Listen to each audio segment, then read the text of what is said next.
and dictatorship.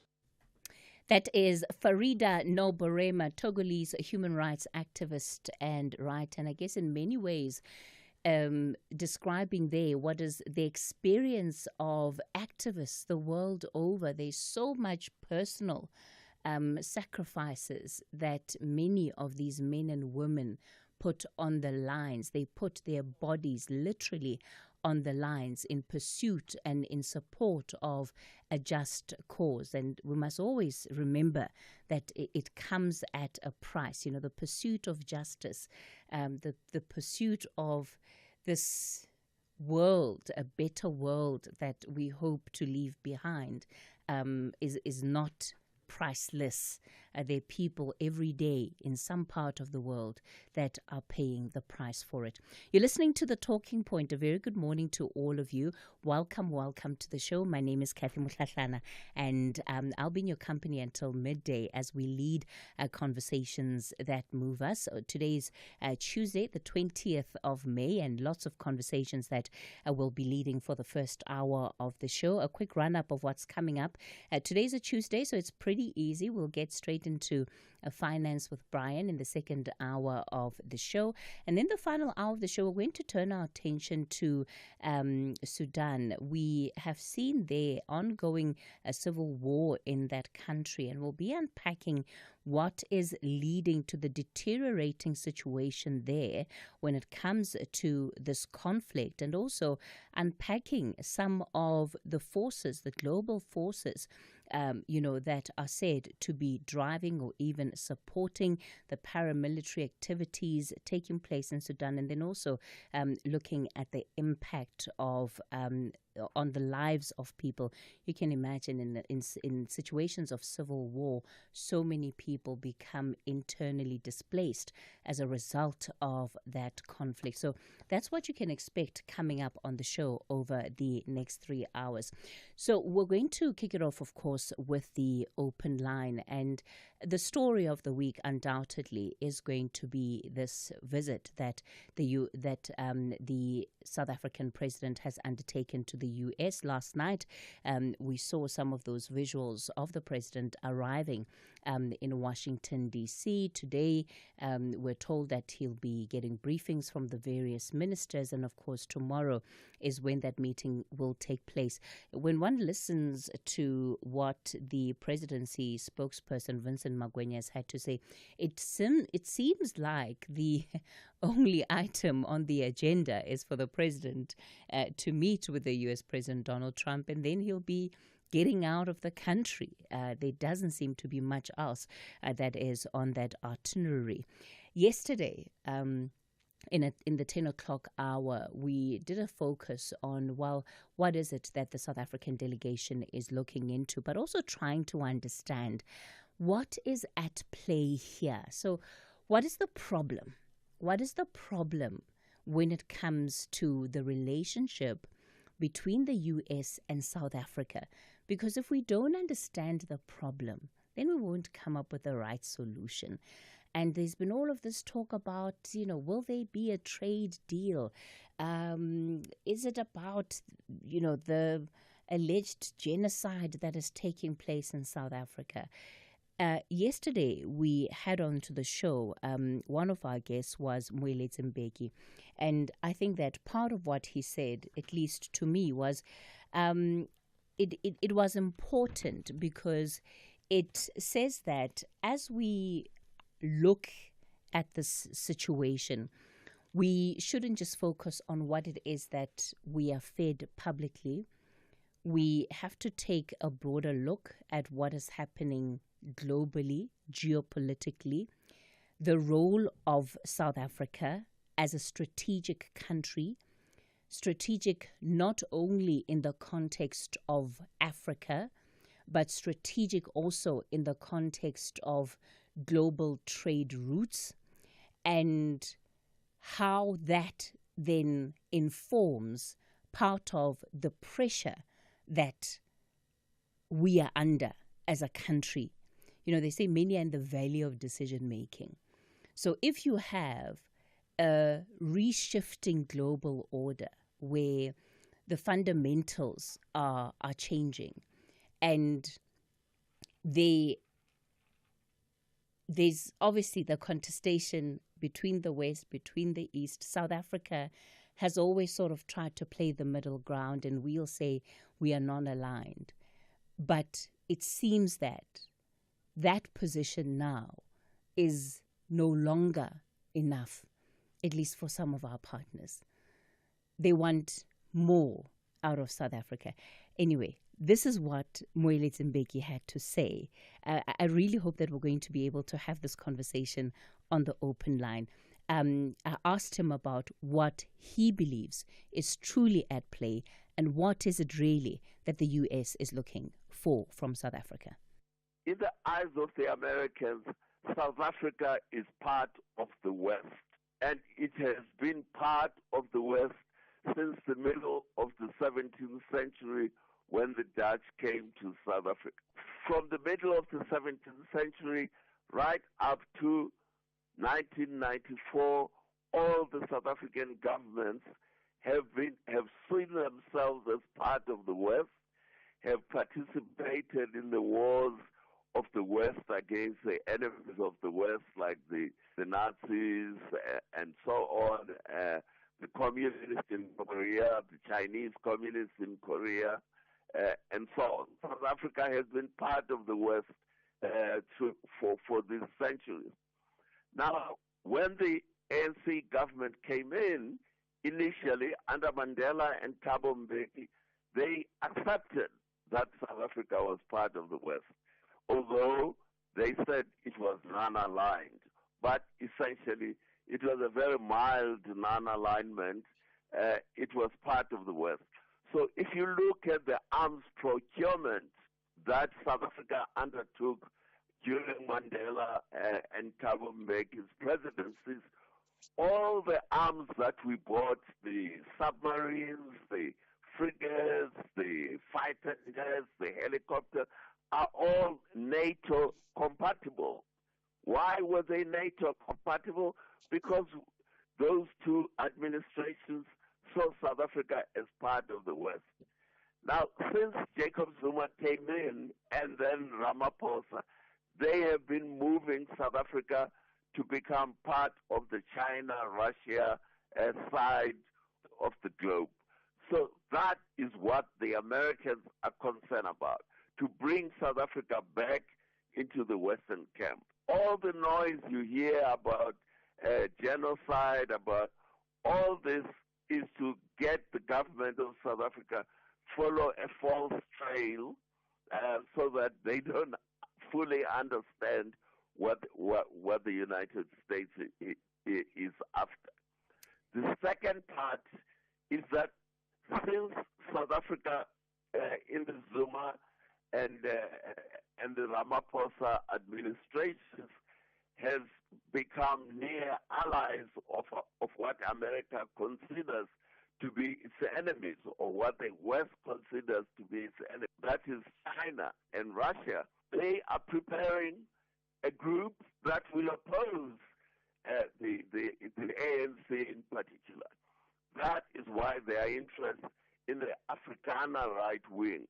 They are trying to shape the Afrikaner right wing so that they use the Afrikaner right wing against the ANC. So those were the reflections of Moeletsi Mbeki during a conversation yesterday. You heard him loud and clear there, saying this is about getting South Africa to remember that its key ally here is the West, and not to lean to the likes of Russia and China as much as it has. Reflections then also in an interview with our politics with our international relations editor, Sophie Mokoena, with the former president, Thabo Mbeki, talking about the relationship, the historic relationship that is between America and South Africa. The behavior of President Trump towards South Africa now I really can't explain it. I find it very, very difficult to understand it, because we've worked with the Republican Party in the U.S., members of the party, for over many decades. During the struggle for the liberation of South Africa and the anti-apartheid movement, we worked with leaders of the Republican Party. They're very much on the side of the struggle to end the apartheid system. The Comprehensive Anti-Apartheid Act was passed during the 1980s. Remember, President Reagan was president of America at the time, and he vetoed that law. And in terms of the U.S. Constitution, it required that the U.S. Congress should override the president's veto with regard to that law by special advantage majorities in the Senate and so on. And you know, that campaign to override a Republican president, President Reagan, was led by Republican senators who overrode a Republican president. Even as you say that even when George Bush became president, we worked very, very well. President Bush says to his secretaries, in my presence, he says to them, you people do not take any major decision about Africa without consulting South Africa. And even in the way that they dealt with South Africa about South African policy, it was the same. The Republican president said with regard to South Africa policy also, we don't just impose whatever we wish. We'll discuss with them. That's why you had, for instance, a well-known lady, Jendai Fraser, who became ambassador here. We differed with the Bush administration on Iran. We differed on their war against Iraq and engaged them. President Bush, we talked directly, him and me, and differed on these things. But there were never any imposition of sanctions because we're differing on these issues. And indeed, I must say, even when President Trump, during his first term, he sent an ambassador here, a very good ambassador, who came, even spoke to me. I was no longer in government. But she was very, very clear that in terms of the things that she had to do as a U.S. ambassador in South Africa, she had to make sure that it was in agreement even with me, whatever the issues were. So if then we are to take some of those reflections that I've just played on air, it is then part of what is happening is very much about getting South Africa to reaffirm its traditional allegiances, alliances with the West, perhaps in a more unequivocal fashion than has happened in recent years. You'd know that the conversation around BRICS and, what the plans there are include going as far as de-dollarization. Are these among the issues that has gotten the West jittery about South Africa's position, that we are maybe an ally that can no longer be trusted because we're playing effectively with what they consider to be the enemies? What must South Africa do? What becomes the reasonable response in a situation of this nature? Because when it comes to the Russia-Ukraine war, we've made it clear what the position is. The ICJ case, we've made it clear what the position is, not going to withdraw that particular matter. When it comes to trade, what could be the potential opportunities that are offered up? How many of those have to do with our coastline and the interests that some of our traditional allies have within the South African coastline? And we have to think about global trade routes here. So what is it really that South Africa can and should be offering up in a moment like this? And which direction should we be going in? How far, if we're digging our heels in, how far should we be doing that? I'd love to have the conversation with you. The number to dial, 086 000 2032 is the number for the studio line. On the WhatsApp voice note line, 0614 104 107. Do you want to study towards a tertiary qualification but need a flexible study schedule? Stadio Higher Education's distance learning qualifications offer just that. Our distance learning support is designed for your success. 2025 applications to Stadio's range of high quality, affordable qualifications are now open. Distance learning qualifications are available in law, administration and management, commerce, teacher education, policing, law enforcement, humanities, and information technology. Visit stadio.ac.za and register today. Stadio, a new vision in higher education. Call us on 086 000 2032. All right, let me start off in Moinoi this morning. Atuka, you want to have the first go. Good morning.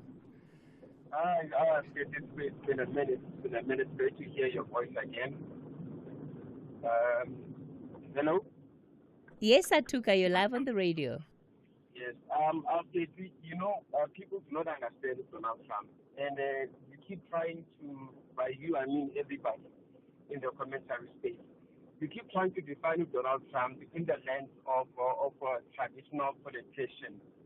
You don't understand. Donald Trump is a salesman. He will throw out there all the theatrics in the world to distract you and get what he wants. Look at what he's done with Saudi Arabia. Look at what he's done with China. Look at the trade deals he's making with parts of Europe now. When he's supposed to announce the tariffs, everybody looked at him like he's an idiot. There is something that Trump wants for America that is in South Africa. Some of us, because we are not behind the scenes, we don't know what it is, but I promise you, I've been following this man since 2016. He does not do anything without wanting something. He will play the fool, he will play the idiot, but ultimately, he gets what he wants. Trump does not believe in this white genocide nonsense. There's something he wants out of this country, and he's using this to squeeze us into negotiations where ultimately America will get the best of us. Watch this space. Atuka, I don't think that one disagrees with what you are saying. The question is how to deal with the moment, right? And even when it comes to what it is that the U.S. president might be after, what must South Africa be offering up? So if we're to look at the options, right, if you look at, minerals, you look at exploration, those are some of the big opportunities that South Africa has to offer up. What is it that we could be putting on the table to appease and to limit the fallout from the politics that is also at play? Because you've got a number of things that are unfolding at the same time. As Cathy, as a former salesman, I'm in HR, but as a former salesman, one of the things I learned in sales is that whoever speaks first loses. I've been saying this from the get-go. South Africa, keep quiet, ignore Trump. Keep quiet, ignore Trump. Eventually, he will come to the negotiating table because he is the one that needs something out of South Africa. Whether we need to change our laws for American businesses to come and operate here and reap the benefits of major profits or whatever, I don't know what it is he wants, but I know he wants something. And when you are negotiating with a person like that, keep quiet, ignore the theatrics, because he wants something from South Africa. He will speak first. That's all South Africa had to do, because 80% of the country unified the minute they talked about this white genocide in America. But the more we kept on entertaining that, from that unity, we became divided again. Keep quiet, shut up, ignore Trump. Okay. That's the best way to deal with Trump. All right, Atuka, let's leave it there. Gary, you're in Bloom. Good morning. Hi, good morning, Cathy. I've been listening to all this. Even Bongi was the last call on Tula's show. You know what? Why doesn't Cyril Ramaphosa ask Donald Trump, who's the second greatest, not him, the economy of America?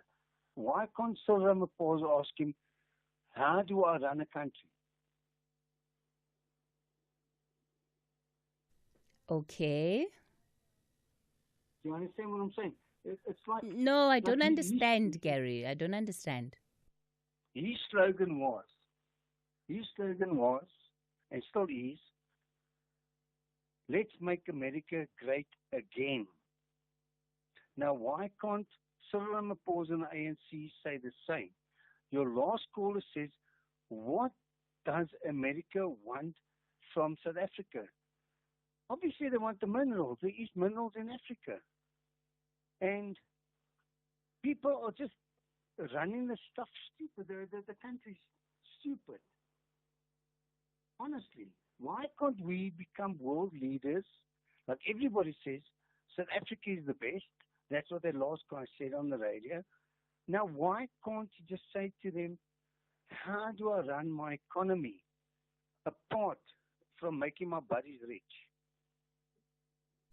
Okay, so Gary, you then want the president to take leadership advice from Donald Trump. Why not? Okay, all right. Okay, sorry, Cathy, 2 seconds. I promise you I will. Who gives more money to who? In terms of what? In terms of aid, in terms of... I think it's a rhetorical question that you're asking, Gary. No, okay, fine. But the thing is, who gives more money to who? Does South Africa give America more money, or does the U.S. give us more money? Then that's your question. That's your answer, I suppose. That's my rationality. Because we don't give them aid, they give us aid. And every two weeks or whatever, we're running. You were so big back. Oh, the PFAS or whatever they call it, I don't know, with the HIV. We don't need them. Now, what do you think he's going to ask them? What do you think he's going to ask them? Yeah, I need money. Okay, Gary, I'm going to leave it there with you for this morning. Yeah, look, I don't think that it's as simplistic as that, because if it was just about, question of who gets more money from who, even if you're looking at the issue of aid, then the U.S. has cut off that aid. South Africa shouldn't be on their agenda anymore. They should have long moved on. But that is not the case. So what is evident is that South Africa is seen as a key role player, including by the U.S., just looking at how relentless, the country has been about us and how much we have been on their radar. So it's not only about aid. It also is about trade. It also is about the politics and these historical links. Lots of things, I think, Gary, at play. We'll go to the latest news headlines. I'm back with more of your calls. The number to dial 086 000 2032 on the WhatsApp voice note line 0614 104 107. Good morning, I'm Anne Musa. In the headlines, American conservative commentator Joel Pollack says representatives of South Africa's government of national unity have headed to the US with the wrong attitude. President Cyril Ramaphosa, who's leading a delegation to the US, arrived in Washington, D.C. yesterday. It's unclear whether the Minister in the Presidency, Khumbudzo Ntshavheni, will apologize to the Solidarity Movement over allegations that it's spreading misinformation. Solidarity has launched legal action against the Minister for making the allegations in a media statement in March. And the KwaZulu-Natal Health Department has refuted allegations of discrimination in the allocation of beds at the R.K. Khan Hospital in Chatsworth in southern Durban. Recent social media posts allege the hospital is giving foreign nationals preference over South African citizens, particularly in the antenatal ward. I'll have details on these and other stories at 10.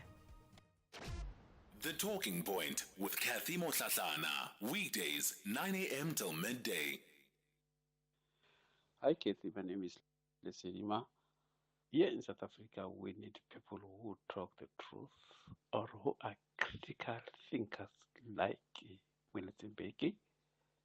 I think Milton Beki so much in South Africa where he talked the truth. He doesn't support the Triple B. He doesn't support the revenge apartheid to the white here in South Africa. He is transparent and shown the past and the present and the future that's supposed to be. Thank you so much. Cathy, how are you? I'm Nathan K from Bombera. Cathy, in politics, there is no permanent friend, permanent enemy. You understand? So America, they are supposed to be aware of that. If the relationship is going sour, let it be, because permanent friend and permanent enemy. As South Africa is looking for where they can gain from, not to gain from the other side, whereby America is gaining from on one side. I'm Nathan K from Mambera. Have a blessed day. Bye. Morning, Sis Cathy Mohlahlana here in East Rand. I'm listening to Gary from Blom, I think. We don't need advices from Trump. First of all, you can't be taking advices from someone who is racist to start with. So, for me personally, I don't think I need those kind of advice from Trump. He must just fly a kite. That's all. Thanks. All right, thanks for those WhatsApp voice notes. Of course, you can continue sending them through on 0614-104-107. And of course, the number to dial for our studio line this morning, 086 000 2032. And part of what we're talking about is when we look beyond just some of the headlines that have been written about what is happening between South Africa and the U.S. currently. And we dig deeper to understand what could be driving some of these attitudes, some of these behaviors. What then should South Africa be doing if, in fact, all of this is about bringing South Africa back into line to be a good little boy or a good little girl, and not forget that we are part of an establishment that is linked to the West as the cornerstone, as you heard Mwele Zimbeki saying, and not get carried away with our associations, ideological, connections with the likes of Russia and China. If this is what it's about, how do we maintain our posture? What is it that we do to appease the U.S., but also to ride the wave? Shonisani in Santon, good morning. Thanks for taking my call. You and the first caller just took a lot of words out of my mouth from what you said, especially when you were answering Gary. Look, Kathy, I listened to the both Mbeki brothers, Thabo and Mwele. There's a lot in common that they said. But the only difference is that during the tenure of Mbeki, as you were saying, that they did speak to some of the Republicans and whatever, and they were not agreeing where they were not agreeing. But the reaction is now different, only with Trump. Now that makes me ask myself a question that what is it that is threatening the U.S.? Is SA now a threat because they are no longer just becoming vocal, they are also acting? And if that's the case, what is it then, as per Gary, we're going to learn from Trump? Because Trump doesn't have a backbone. He's high tariffs left, right, and center wherever he is, and when people react, then he freezes. He hiked tariffs here. Our president said, do not react, do not say anything. But he didn't now do anything. So the question is, are we a threat? And if we are a threat, what is it that he's looking for in the country? Because Trump is a businessman. There's no way that he's just going to take people from another country to his country and he's not standing to gain something. And we also have a shrewd businessman in our president. If you can check, since this whole fracas started, he's very diplomatic about it. And I think that is actually a problem to Trump, that he's not jumping when I say jump. And what I'm also seeing is that their time of being bullies to the world, they can see that it's now coming to an end. Shonisani, thanks for those reflections out in Santon. Mukesh, you're in observatory. You've picked up on what I've thrown out there in as far as trade and what's happening on the coast. Morning, Cathy, and thank you for taking my call, and morning to the fellow listeners. Yeah, I think for me it's about sea routes, sea trade with the Suez Canal and Houthis blocking it, the Panama Canal with the drought in Colombia. And that's why I think partly the Americans are looking for a sea route between Canada and Greenland. But South Africa as a sea trade route is important from what is called the Middle East to America, especially with oil and other trade. And I think that I suspect is one of the big things the Americans are looking for. Mukesh. And we need to hear, thanks. No, please don't leave yet. Don't leave yet. I think that you are 100% spot on with that analysis. And it makes you think that the more things change, the more they stay the same, right? Are we back in a scramble for Africa and a docking of Jan van Riebeck and what the original plan was effectively when it came to the establishment of those trade routes? Yes, yeah, Vasco da Gama and the spice trade, all this is history. And I don't know if you can look, I think a couple of years ago, there was an American military ship that needed some help. I think it came from Somalia, only military ship. And then South Africa didn't even acknowledge the message that they needed help. So they had to go back to the Seychelles. So I think that is something we need to consider, especially with the trade routes and with China and the belt that they want to build. So I think we need to consider and see how it can be. I mean, it's geopolitics, and I think you need to be strategic. Sure, there's Trump and there's the immediate reactions about the Afrikaners, refugees, but there's a long-term things we need to look at. And if we are not careful, we may have to start thinking they will consider regime change like they did in other countries. And there are many reasons that they can find, even between Lesotho and South Africa, the whole border thing with Free State. There's so many things they can use, like they did in other countries, Libya, Iraq. Sure. Mukesh, I'm curious to know now, what do you do on a day-to-day? What do you do for a living? Why do you ask that? No, I'm curious because, this information is just on the tip of your tongue, right? So, I want to know, are you just that keen on world affairs and you read up that extensively, or is it part of what you do on a day-to-day?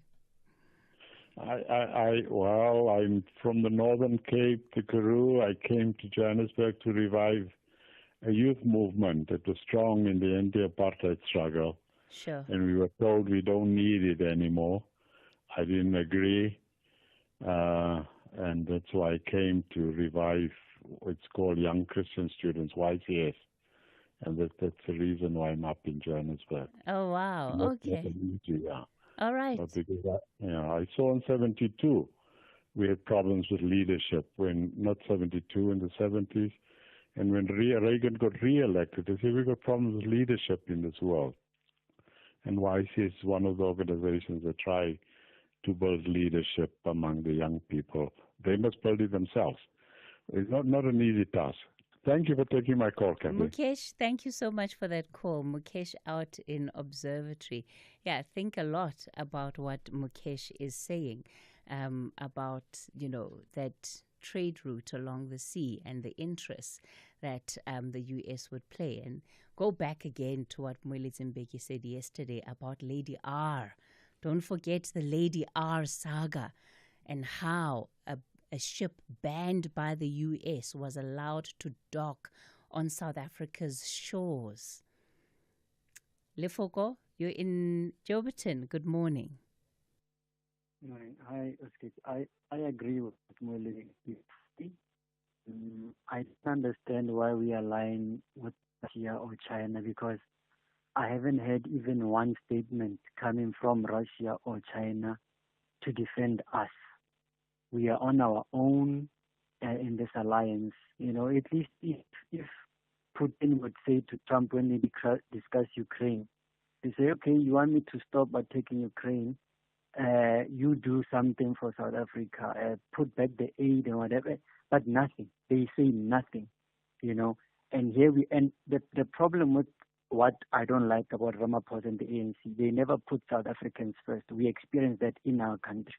So if on the table there are options, Trump says, okay, let's put the relationship back where it was. You give me something. They must give up the ICJ. I don't care, Cathy, about ICJ. Why are we the only country? The neighbors of Israel and Gaza, they take Israel to ICJ. Give us something. Ramaphosa and the ANC must give up this ICJ ridiculousness and let us come first and our goal. That would be brutal. It would be brutal for the South African government because remember, part of this is also about the public perception and appearance of it all. The humiliation that South Africa would face if it decided to withdraw that ICJ case would just be unpalatable. I don't think that that's an option that the South African government would explore at all. Katie, can I ask a question? I'm asking you, if you are the president, yeah, on the table, Trump says to you, save AGOA or you go ahead with ICJ. Which one do you pick? I create another route. Let's create an option 3. Katie, this is Trump. but Lifuko, we've been talking about how there are a number of things that could be at play here. So I'm sure there's a third option after that one. Which one, Katie? Which one, Katie? Katie, put us first. People are going to lose jobs with AGOA. You saw what's happening already with the HIV treatment stuff. Pride and dignity. No, Katie. Isidima, Lifuko. Isidima. Say true. The people that already have jobs and are working and they don't depend on AGOA. It's easy for us to not even look at it. Put South Africa first. I don't care. I'm telling you, Katie, where I'm from, people don't even know about this ICJ thing. They don't talk about it. Majority of South Africans do not give a damn about this ICJ case. Drop the ICJ case if it's put on the table and put South Africans first. Okay. And where's Putin? Where's Xi Jinping about us to Trump? Nothing. No statements. Okay.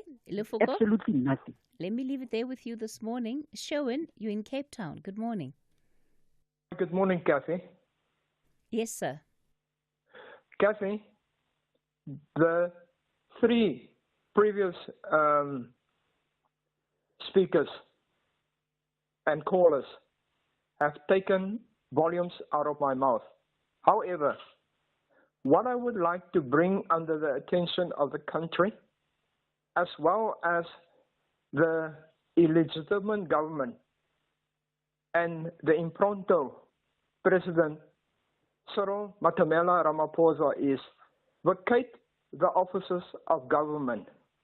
You have wasted 32 years in office. You have produced absolutely nothing. You should drop your head in shame. Looking at what Traore of Burkina Faso has been doing for 3 years in comparison with 32 years. The man is building roads. The whole economy of his country has been uplifted.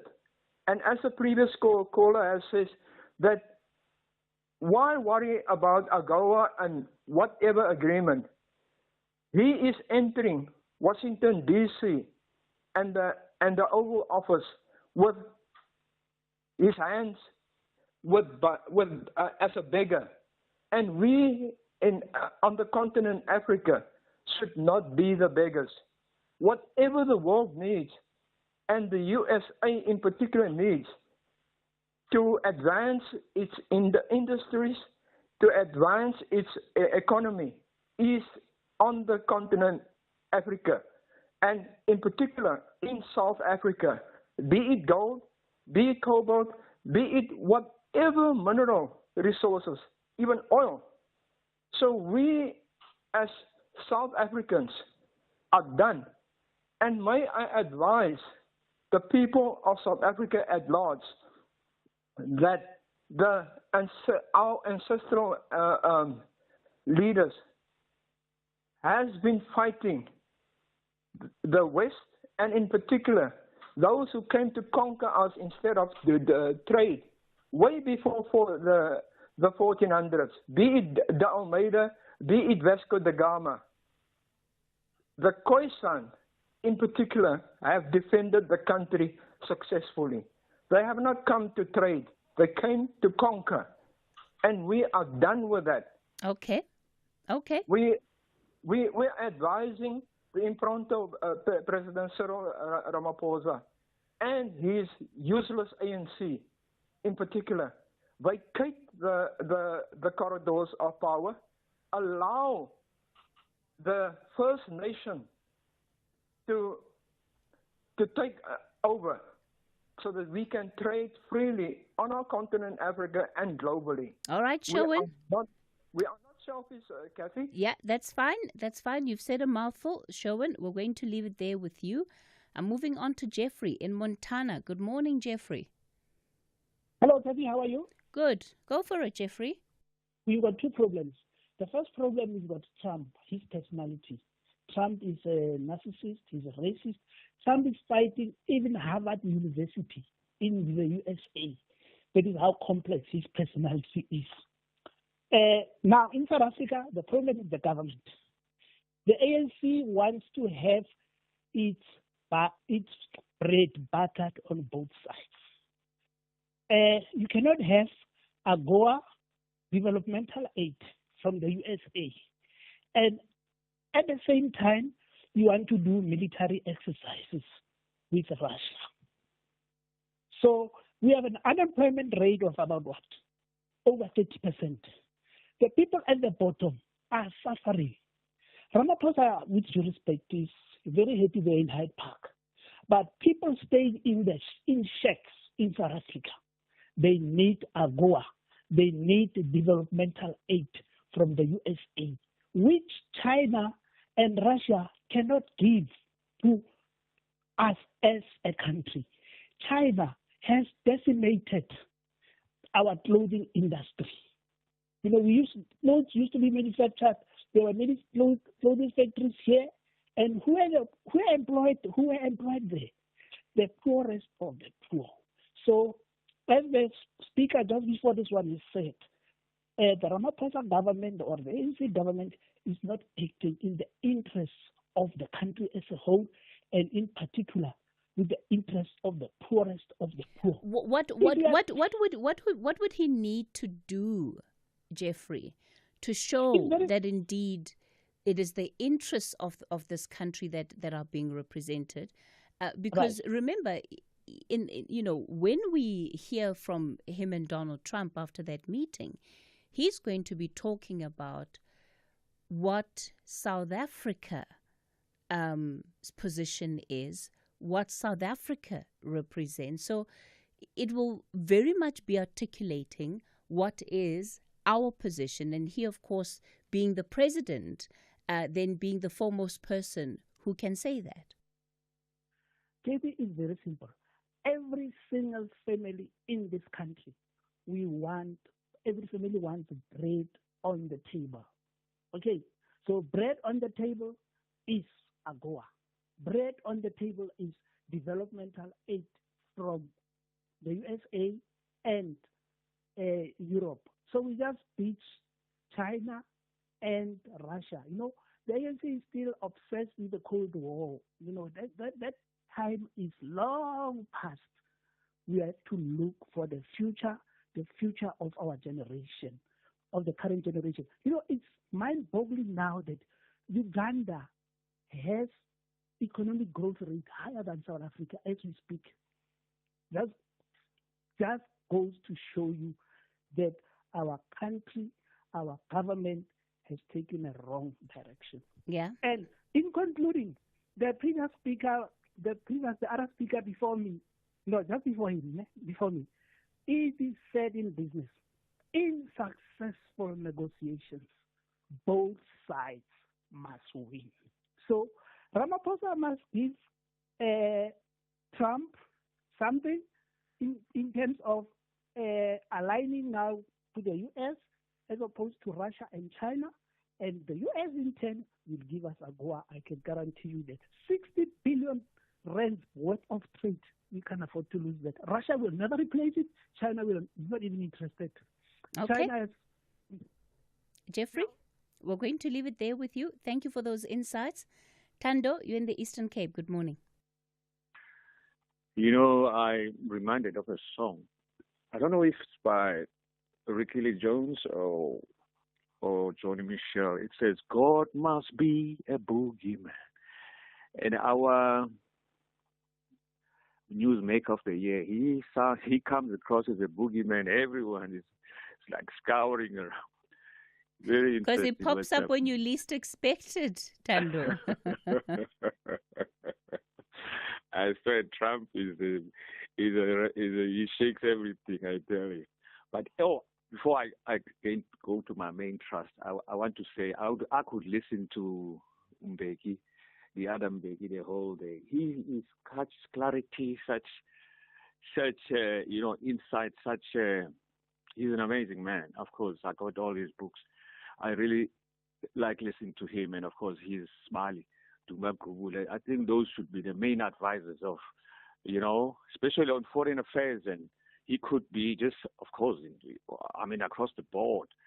And one is reminded of that girl who said he has got a hole in her head, who was a foreign minister, and you wonder to yourself, how in the world can something like that happen? But anyway, I'm diversing. Well, what I actually been thinking is that our president, he can't know it all, but certainly should have advisors and people, who put their ear to the ground. For instance, that ABC Jonas move, which was totally, catastrophic, because it was the same as Rasul. For me, it could have been ideal and spot on if he could have chosen Usbalwake, Motsepe, because remember the first time Trump was in the Oval Office, Motsepe said very nice things, and everybody was trying to, skin him alive for saying, but now if because foreign affairs, it's a matter of perception and reality. You got to play the game. You can't be like, you think you are going to correct the world and you want to, and also that guy who called about the ICC. We've been punching above our weight since Mandela. And guess what? If we had shown such vociferous support for the Palestinians as Mandela did for Karen Saro-Wiwa, for instance, in Nigeria, when that monster Abacha killed him and the Ogoni people, if we could have shown such, we could go down in history as people who actually care. Now we seem to be selective, and we want to play to the gallery. And guess what? Mandela was the only voice who spoke for Saro-Wiwa. When it gets me thinking. So it's like, I don't know. These people, they like the Johns going overseas to this, that. It's like, I don't know. They are not in touch with reality. That hey, South Africa needs to be fixed. We might not be at war. We might not have genocide, but guess what? In some instances, you will find that there's just massacres. At the township, there are people who are killed every day. There are 8, there are 10, there are 5. And these people, they're quiet. Got church mices. Okay. Tando, let's leave it there with those reflections. Vuyiswa in Parktown North, good morning. Good morning, Cathy. Welcome back. Cathy, I think I was listening to this conversation yesterday meticulously with the Tatung, Maileting, Peggy, and the panel yesterday. We all know that white supremacists, Westerners, are vicious and rascals, and they're hustlers. Very vicious, so much that they don't respect a black skin. We will never be respected unless and until we respect ourselves. Because the fight is about the ports, the fight is about minerals in Africa. In other ways, they even challenge the Creator. They brought a book called the Bible. You know, I've encountered a lot of abuse from them when I was doing my research in Egypt, in Jordan. They don't want to share anything because you're black, because you're a female, because you're African. You suffer for all those things. So right now we're suffering for the skin color that actually are inhabitants of a very rich continent that they don't want it to be their way. Because what they are doing here, they're creating a war. There will be a war. And it's better we start preparing trenches, because the war of minerals, the war of resources in Africa is going to be so bad than the Second World War, because they will come after the skin. And that skin is that your sin is that you are black. For Cathy Mohlahlana and Tatumbegi, I don't really sometimes. I agree and I respect the wisdom and the knowledge. But what I hate is because they haven't been sharing this information that they have. Oliver Tambo was young, but I remember him clearly saying to them, geopolitics, political education, when you get home, it must be a priority. Should everyone have been taken through geopolitics, wouldn't be having this complicated situation that we have right now, because people don't understand. People want to worship Trump. How can you worship a person that does not even respect the very God that he came to program the Africans with? They don't respect this Bible, because there's no justice that we are having here. We Americans must come first, because we are not human beings. The resources must support them, not us. Okay. Voiswa in Parktown North, we're going to have to leave it there. Yeah, let me thank you all for your contributions to that conversation. Certainly got us thinking a little bit deeper about some of these stories that we're watching play on the national and international agenda. It's 10 o'clock, time for your latest news headlines. We love rating things, our phones, our cars, but our health? Your health lets you do what you love with the people you love. So who are you staying healthy for, and how can you improve your health? Choose Dis-Chem Life, the life cover that helps you live a healthier, more rewarding, longer life with regular health checks. Visit dischemlife.co.za now. Dis-Chem Life. Choose a better partner for life. Dis-Chem Life is an authorized FSP 50594, underwritten by Guardrisk Life, a licensed life insurer, FSP 76. T's and C's apply. You know, ever since I adopted positive energy-saving behaviors, the National Grid is thanking me. You should also adopt this lifestyle, and your pocket will thank you too. Simply switch off non-essential appliances and lights when they're not in use. Reduce your geyser temperature to 60 degrees Celsius. Replace inefficient lights with LED lights. These are some of the ways you can use electricity wisely to help sustain our energy grid and contribute to a greener planet. Just like every rand counts, every kilowatt counts. Let's use electricity wisely. Eskom.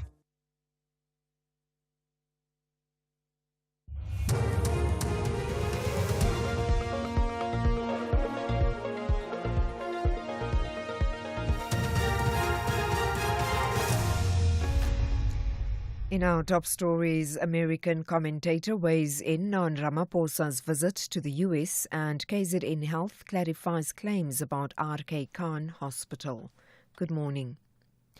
American conservative commentator Joel Pollack says representatives of South Africa's government of national unity have headed to the US with the wrong attitude.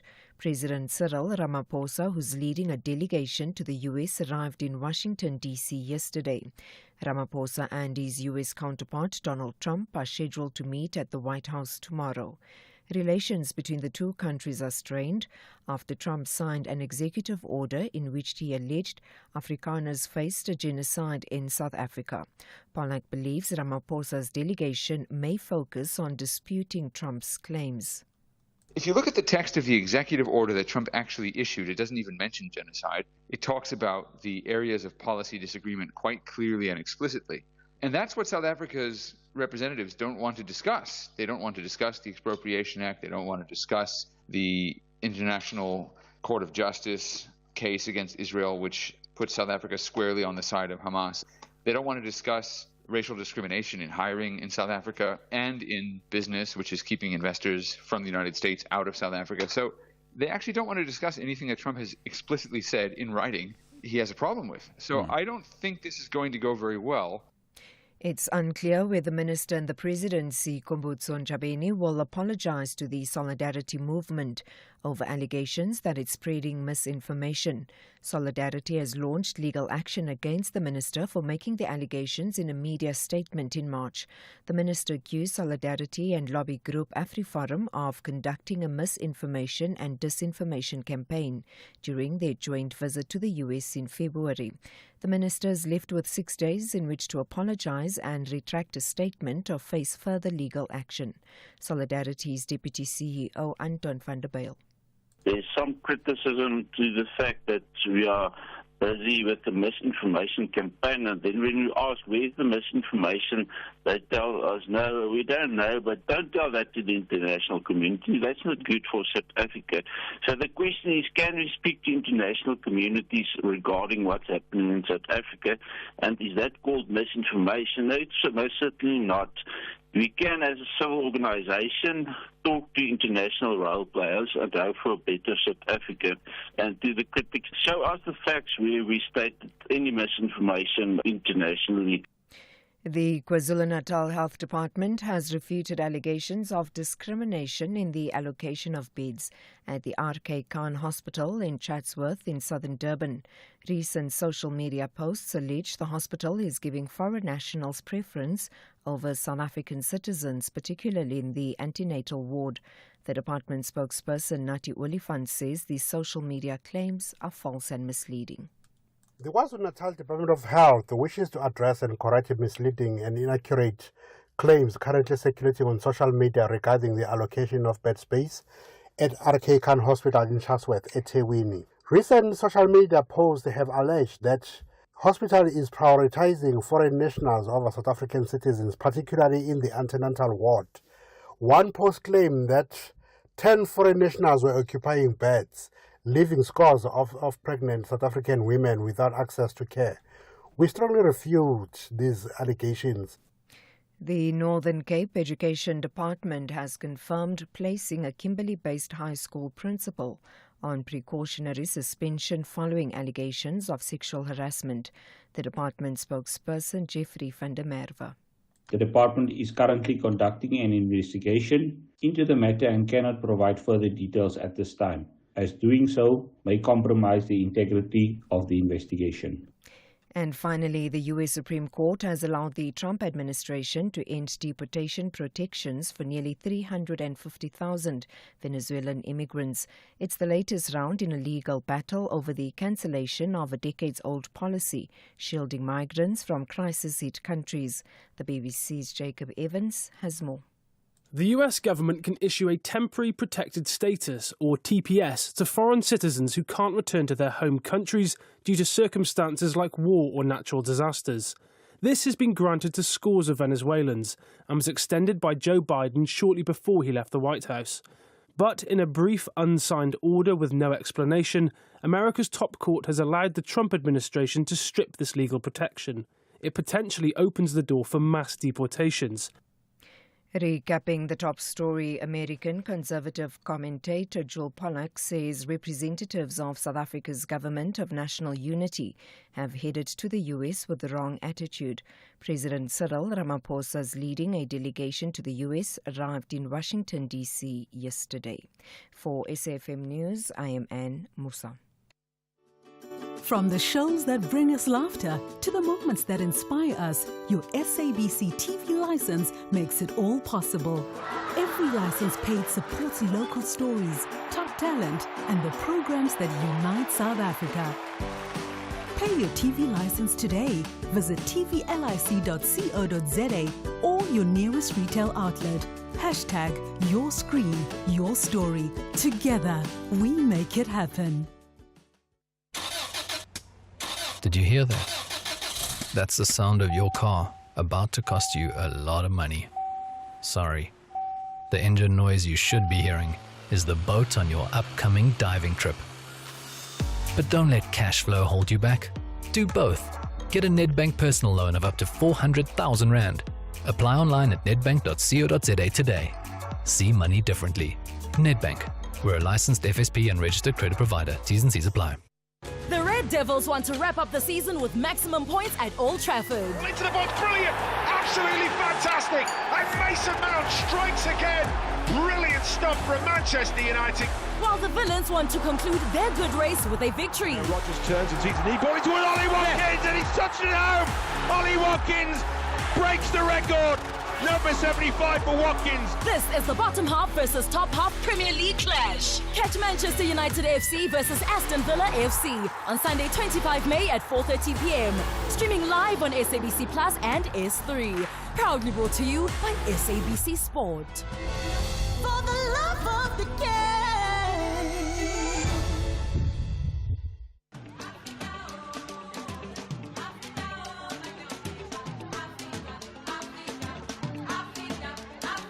This May, SAFM celebrates Africa Month with you as we honor the legacy of the Organization of African Unity. We bring you rich conversations and the vibrant sounds of Africa. Music that moves the soul.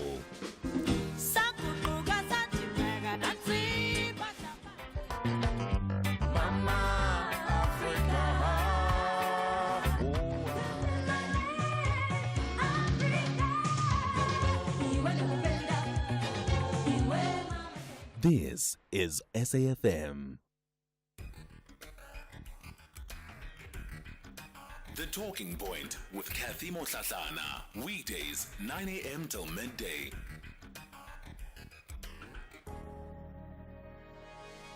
Ten after 10 o'clock, welcome to the second hour of The Talking Point. Coming up in this hour, we're going to be talking finance with Brian Hirsch. My gosh, do we have good news for you?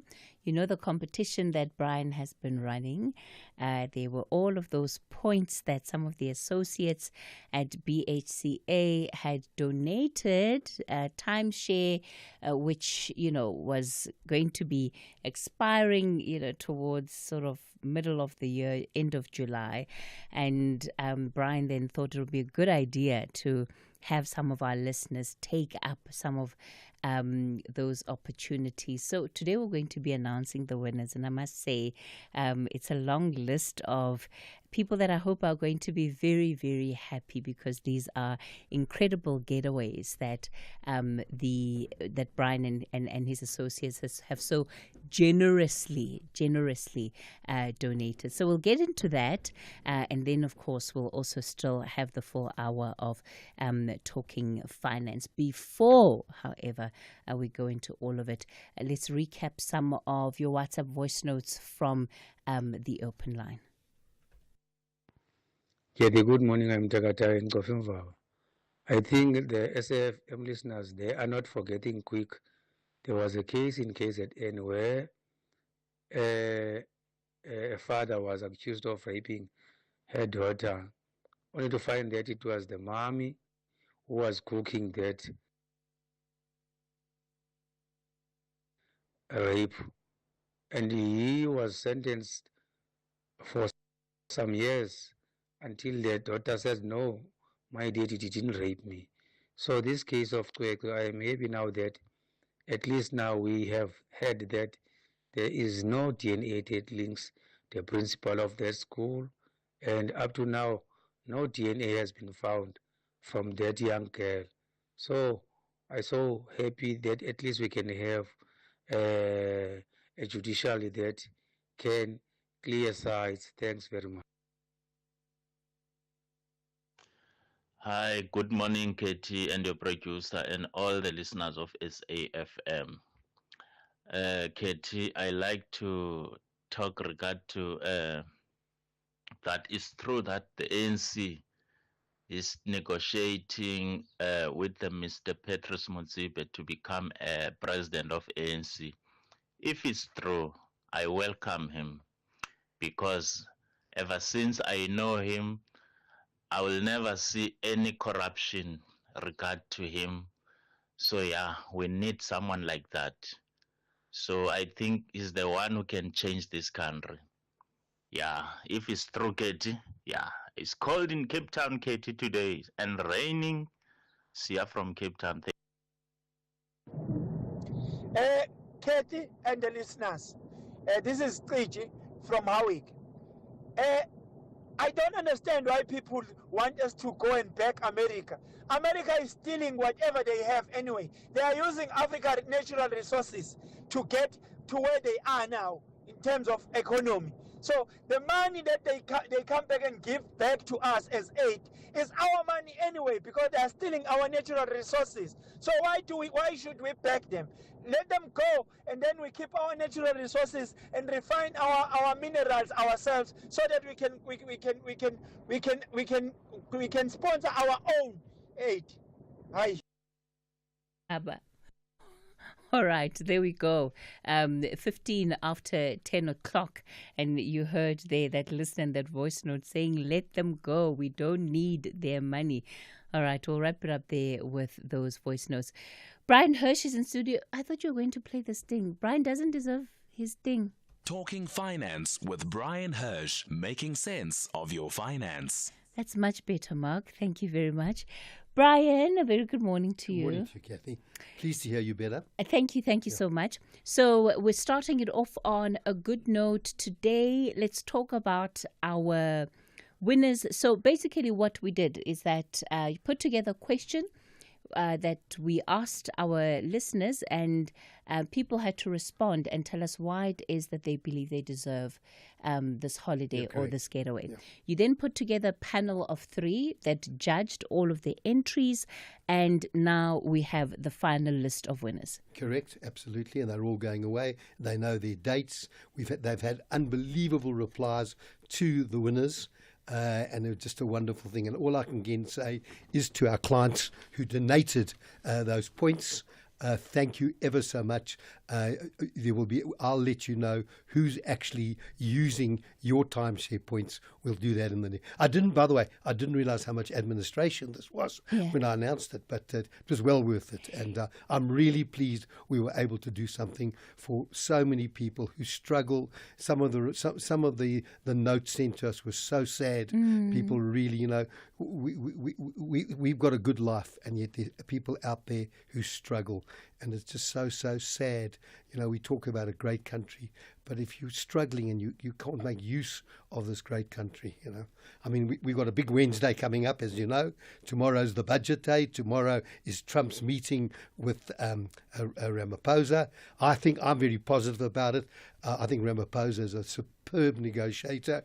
After all, he was part of the main negotiating panel that negotiated CODESA in 1994. And I think, I'm sure Trump's not going in there to talk about all the to try and persuade Trump that all the miscommunication. I think there are more important things to do. We want him to come back with a good message and us having a good relationship with America. We need that. And with our budget tomorrow, very important that they talk about, one is how they're going to make up the deficit in terms of collections when we're not having the VAT, but what are they going to do about growing our economy and helping people find jobs. We saw the job number come out last week, 32.6%. What do you want a number to be? Ask an actuary, ask an accountant, ask a lawyer. What's 1 and 1? They'll all give you a different answer, how you get to that figure. But very simply, we need to understand the reality of how are we going to grow our economy. The only way we can create jobs is to grow the economy. And the danger of many new companies coming to South Africa is automation. I think about it when I go to the UK and I go into a supermarket, there are no tellers anymore. I mean, and I stand around waiting to pay because I'm not used to that way of shopping. And that's what's happening in the world. But anyway, big day tomorrow. Okay, absolutely. So, Brian, I'm quickly going to go through this list of our winners. Okay, good. We've got a list of 11 here. I'm just going to read out their names, and a big congratulations to all of you. We'll start off, there's Zanele Chazi, who's going to Uvongo River Resort for 7 nights. Monare Lingwase, who's going to Crystal Springs Mountain Lodge, also for 7 nights. Munyaki is going to Mount Amanzi in Hartbeespoort for 7 nights. Moses Mangwaira is going to Mount Amanzi, also in Hartbees. This will be for 3 nights. Angela Ramusi, Crystal Springs Mountain Lodge, that's going to be for 7 nights. Mduduzi Njilo, Riverbend Chalets in Underberg, that's going to be for 7 nights.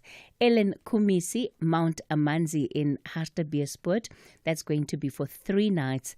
And Jennifer Jean Joseph is going to Uvongo River Resort, that's for 7 nights. David Mpafudi, Mount Amanzi, also in Hartbees for 3 nights. Tondani Abdul, Castleburn Apartments in Underberg for 7 nights. And Tsepo Sitole, also Castleburn Apartments in Underberg for 7 nights. So a very big congratulations to all of our listeners, and thank you for participating. I've seen some of the responses to when they were notified of this, and they're all really, really excited. So we hope you enjoy the rest. We hope you make the most of the time away. Levo's just written a note on my screen here, and he's asking Brian, he says, why is Lebo Muswewu not on that? Because family members, and there are no family and friends discounts here on this show. We do everything openly, fairly, and transparently. We're going to take a quick break. I'm back with Brian. Why? Why is the boss of breaking down spreadsheets now on the side of the road breaking down in a broken down car? Mara, why? Why aren't you insured with Santam, the leading short-term insurer that gives you emergency roadside assistance and home drive services when you need them most? To switch, call 0860 444 or SMS cover to 36101. Santam. This is freedom. Santam is an authorized FSP, a licensed non-life insurer and controlling company for its group companies. Get your payments done with the utmost security and convenience when you purchase a TV license now.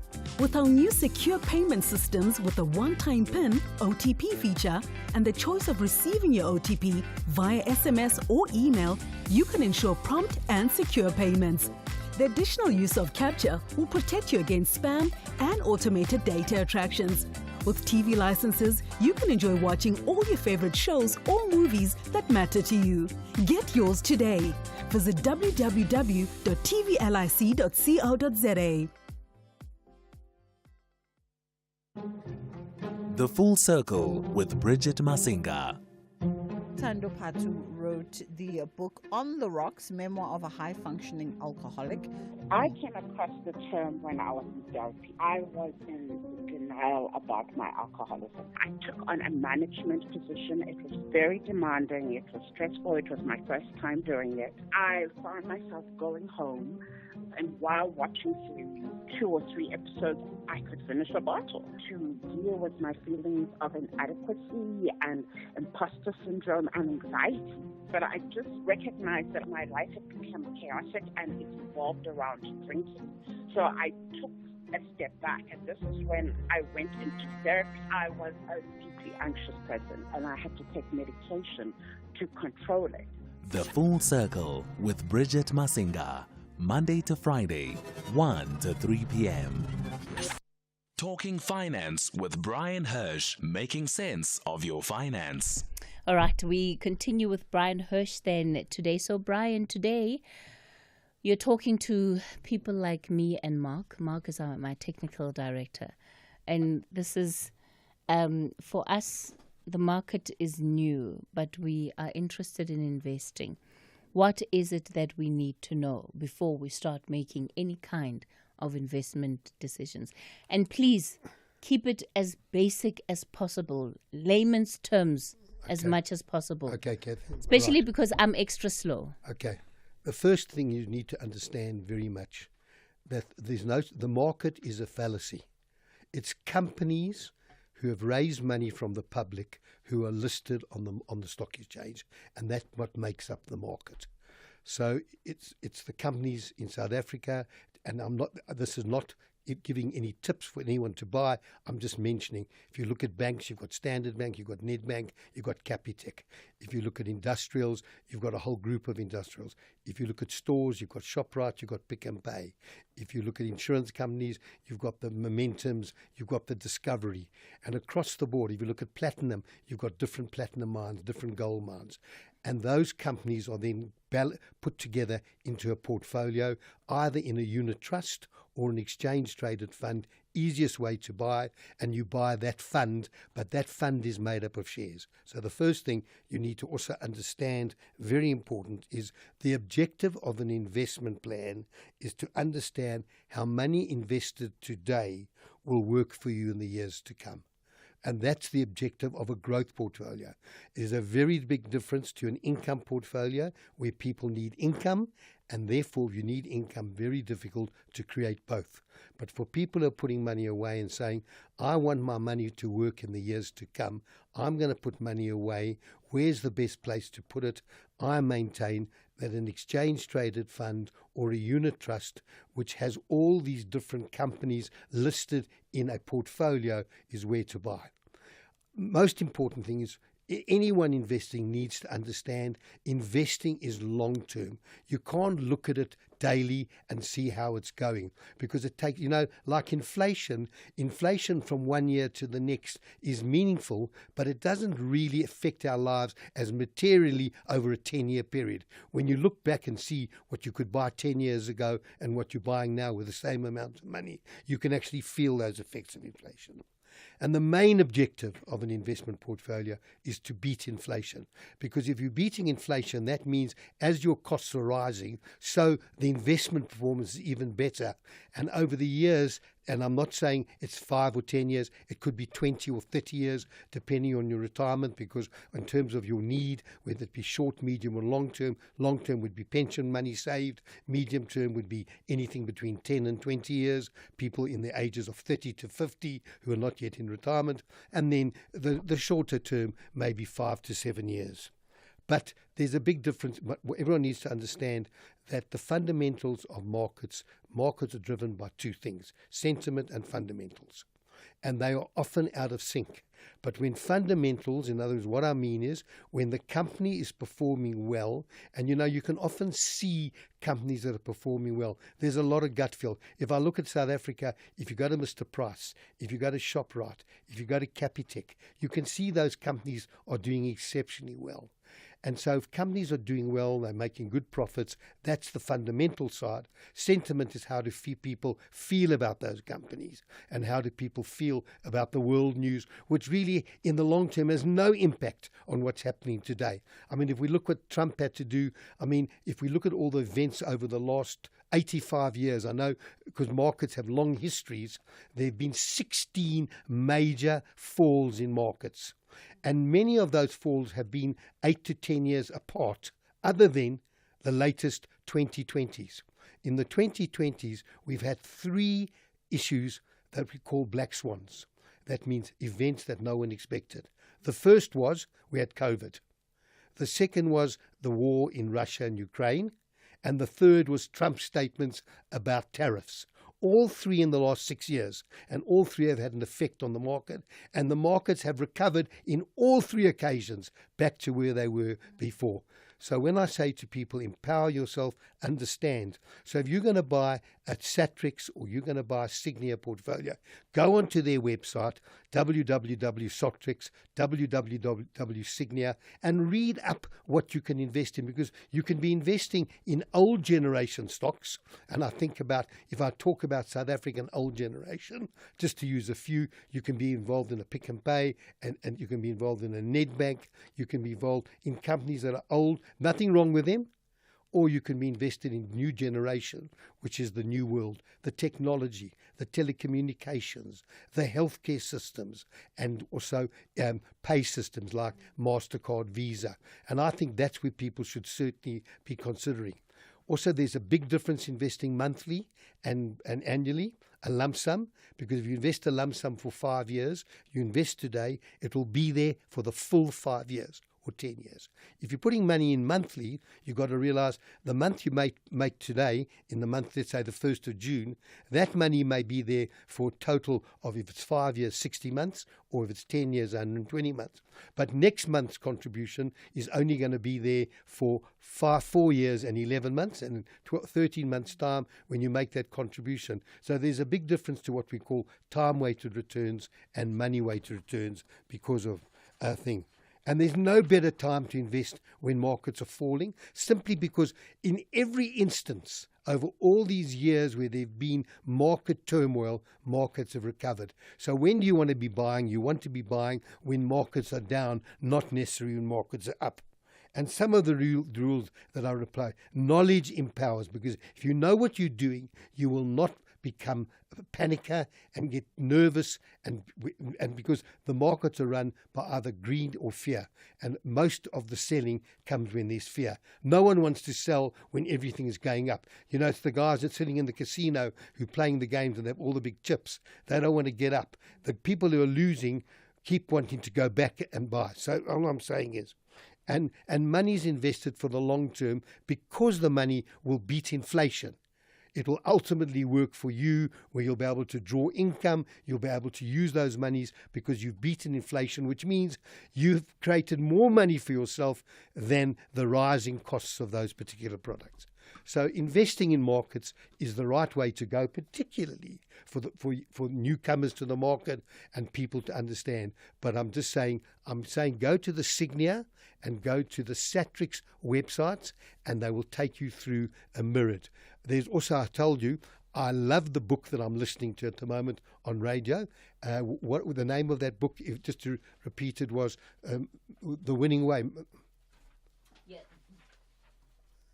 Yeah, the name of the book is Winning the Money Game. Winning the Money Game. Yes. I've heard such great extracts. I bought the book yesterday. I thought it had such powerful messages, such powerful lessons. And so listen at 11:45. Is it every day? Yeah. Listen to 11:45. Just get a snippet. But I'm telling you, I bought the book because it's a book I want to read. We're going to continue with Brian Hirsch in a moment. Remember that I'll also then be putting you on the line for specific questions to Brian around understanding the market and what it is that we need to know before we start investing. And you know, he talks about all of these companies that you and I would interact with on a day-to-day basis. But how do you really know when a company is doing well?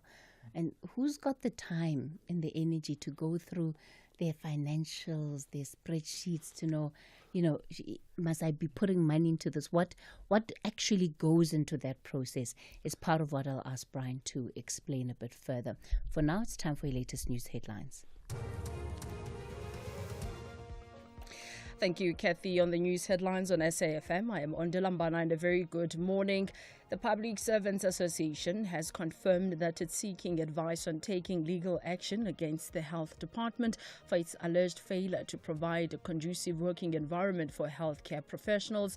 This after 25-year-old medical intern Dr. Alulu Tomazwi died at the Prince Msheni Memorial Hospital in Umlazi in southern Durban on Monday last week. American conservative commentator Joel Pollack says representatives of South Africa's Government of National Unity have headed to the U.S. with the wrong attitude. President Cyril Ramaphosa, who's leading a delegation to the U.S., arrived in Washington, D.C. yesterday. And a team of scientists in the U.S. states has begun building a particle detector, which the group hopes will reveal why the universe exists. The experiment will begin in 2031 and will take place in vast caverns over a distance of more than 1,000 kilometers. A full update follows at the top of the hour. Taking a look at your markets this morning, the rand is currently trading at 18 rand 05 to the dollar, 24 rand 15 to the pound, and 20 rand 35 to the euro. Markets in Asia were mixed at the closing bell. The JSE also mixed during mid-morning trade. Markets in Europe are currently trading higher. Gold is trading at $3,214, platinum $1,001 per ounce. The price of Brent crude oil is at $65.27 a barrel. Being kind to each other is Ubudu. It's always time to play on Takalani Sesame. Chetu, do you want to play Market Day now? doing things together as a community can be even more fun than doing them on our own. Amo loves it so much when we can just be ourselves and learn about our culture together. Tune in to see what makes you special for the all-new episodes of Takalani Sesame, weekdays at 3 p.m. on SABC2.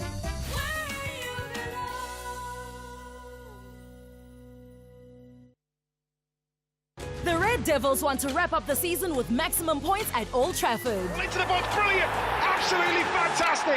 And Mason Mount strikes again. Brilliant stuff from Manchester United. While the Villains want to conclude their good race with a victory. Rodgers turns and sees a knee ball into an Ollie Watkins, and he's touched it home. Ollie Watkins breaks the record. Number 75 for Watkins. This is the bottom half versus top half Premier League clash. Catch Manchester United FC versus Aston Villa FC on Sunday 25 May at 4:30 p.m. Streaming live on SABC Plus and S3. Proudly brought to you by SABC Sport. For the love of the game. Talking Finance with Brian Hirsch, making sense of your finance. We continue the conversation with Brian. Today we're looking at investing in the market, especially if you are new to the game. What is it that you need to know? And remember, there's no such thing as a stupid question, right? So please feel free to get in touch with us and help. And Brian, of course, will be able to explain whatever it is that you need to understand a bit better about investing in the market. We'll take those calls on 086 000 2032. That's the number to dial, 086 000 2032. On the WhatsApp voice note line, 0614 104 107. And that's where you can send your WhatsApp voice notes and text messages. So, Brian, I was talking about how one makes the decision about which companies to invest in, because if I shop at Pick and Pay every day, I might want to just invest in Pick and Pay because it's a brand I'm familiar with, etc., etc. But the company might be going through its own challenges that might not make it ideal for me to invest in at that particular point. So how does it all work? Who makes the decisions, and how much do I actually have to know about these companies? Okay, Cathy. The individual investor does not need to know too much about the companies, because I'm not encouraging at all any individual investor to go and buy companies. I'm suggesting they buy funds. And a fund will house the companies that the analysts and the investment managers of that institution have done all the research. They've looked at the numbers, they've looked at the possibility, they've looked at the markets. There are a lot of areas in South Africa where you may think, that's a good company, but a good company doesn't always make a good share. So you've got to understand, don't try and go your own route. Don't try and start putting in money. Go through the funds. And the Signia funds, a lot of them are global. The Satrix funds, you have all different strategies. You can have the Satrix 40, which makes up all the top 40 companies in South Africa. You can have the Satrix Dividend Fund, which makes up all the companies that pay the highest dividends, because the top companies don't always pay the highest dividends. So that's a dividend fund. You can have a technology company, a technology fund, which links to the technology companies. You can have a property fund. You can have any sector you want, a financial sector. So sometimes you as an investor say, I don't want to be in industrials. I don't want to be in mining. What I want to be is first world. I want to be in technology. I want to be in telecommunications. And there are funds in that stable where the investment managers have done what's called a top-down approach. They look from the top down to say, these are the companies we could be investing in. Now let's look at what we call bottom up. Which companies are having the best results, are doing the best turnout? At the moment, out of all the stores, there's no doubt about it, that ShopRite Checkers leads the way in so many areas. And also, I must tell you, it's a pleasure to shop there. and and you get a gut feel, and you get if you think about all the international companies, H&M and Zara, and they've all come in.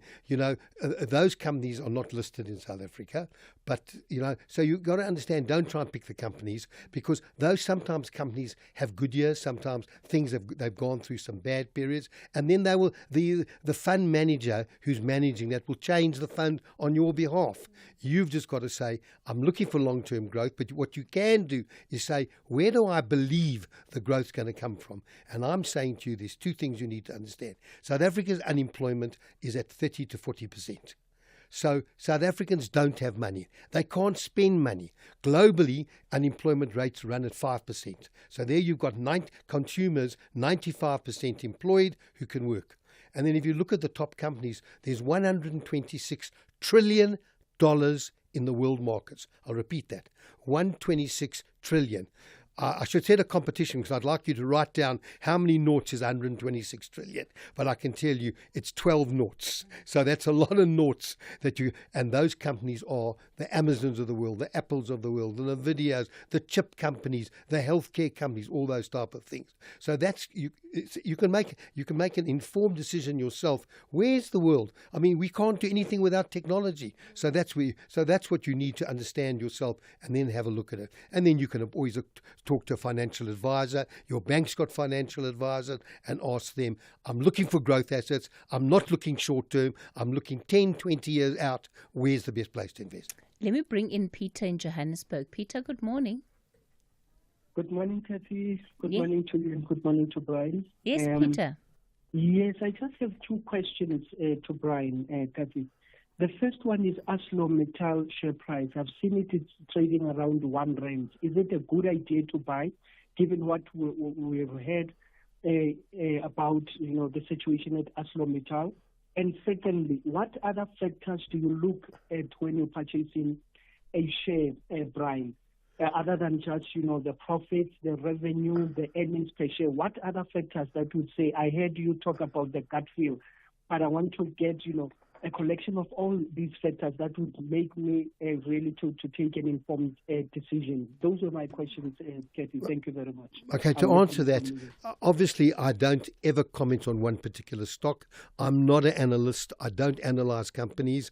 I subscribe to what I talk about, the funds, and I leave it to the experts. So I can't comment on ArcelorMittal.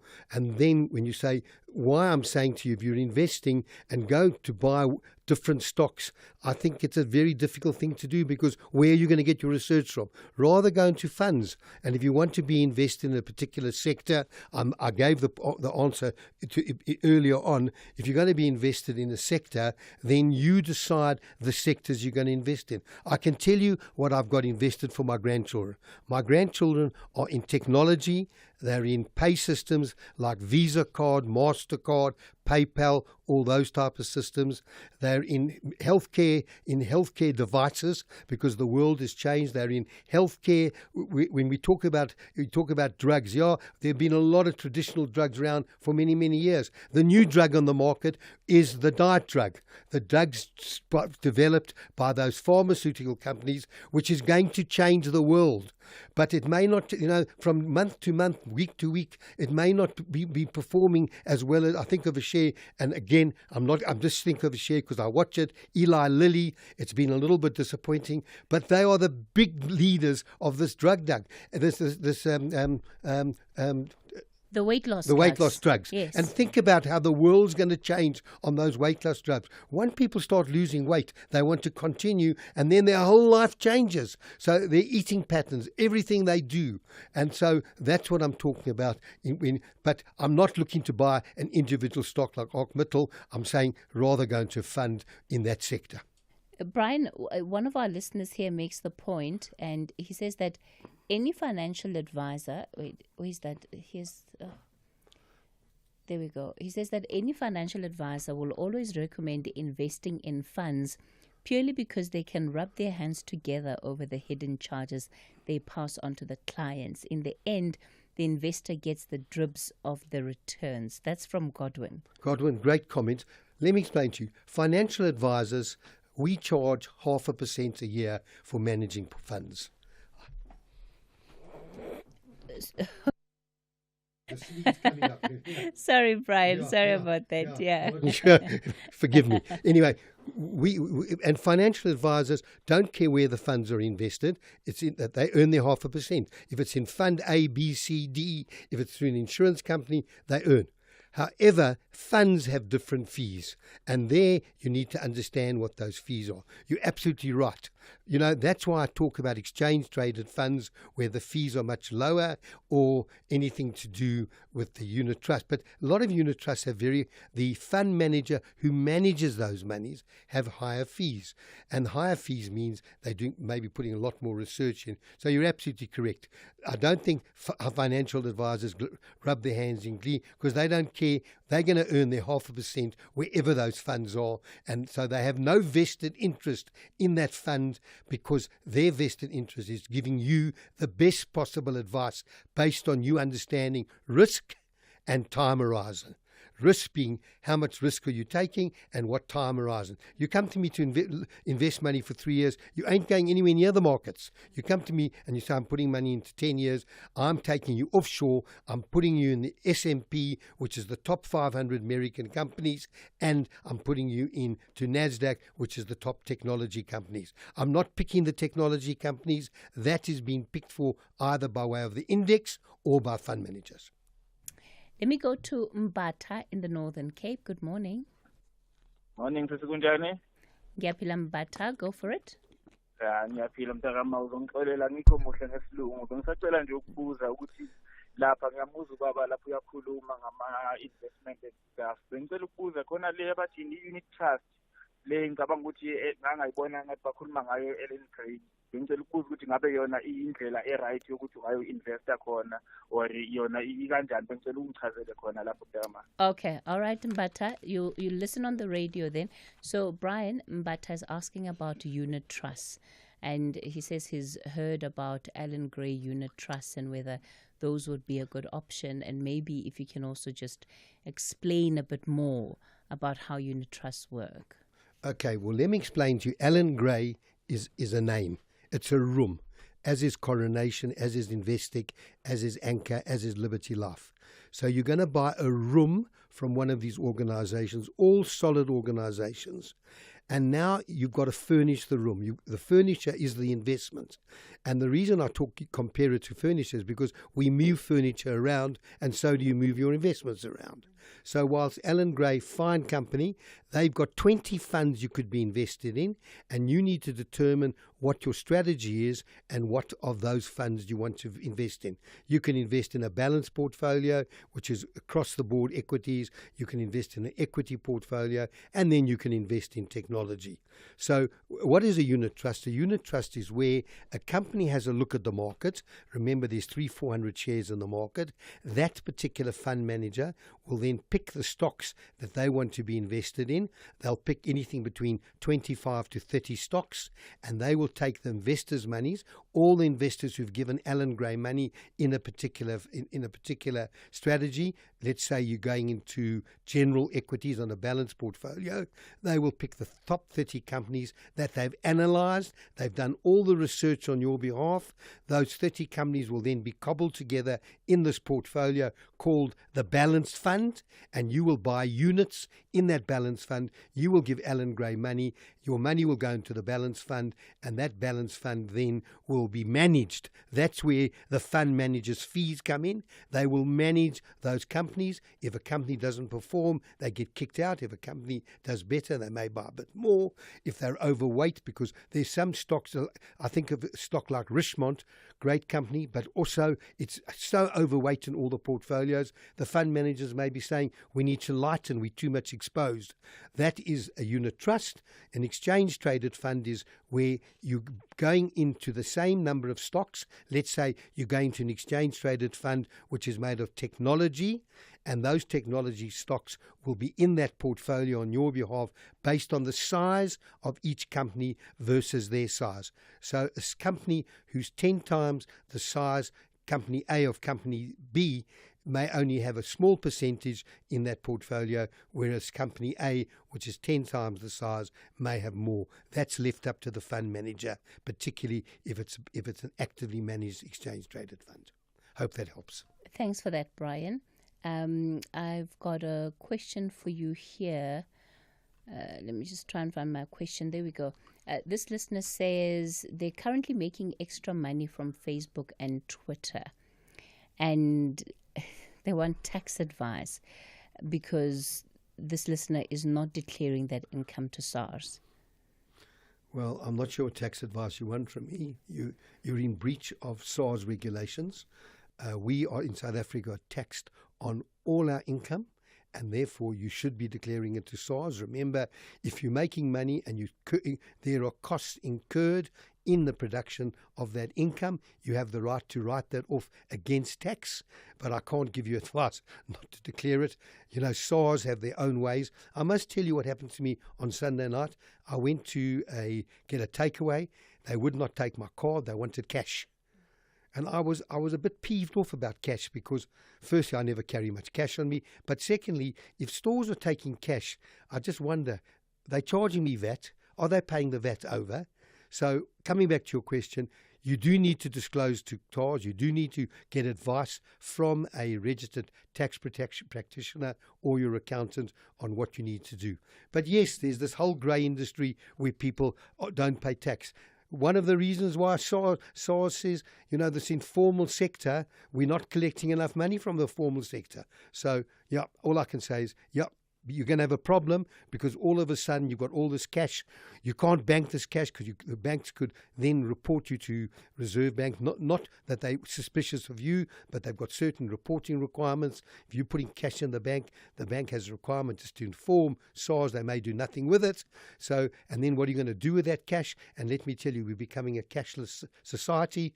What are you going to actually do with that cash? No one's going to want your cash. I don't 100% agree with you. I know you don't. Yeah, because I do think that there's a whole segment of South Africa's population that still uses cash on a day-to-day basis.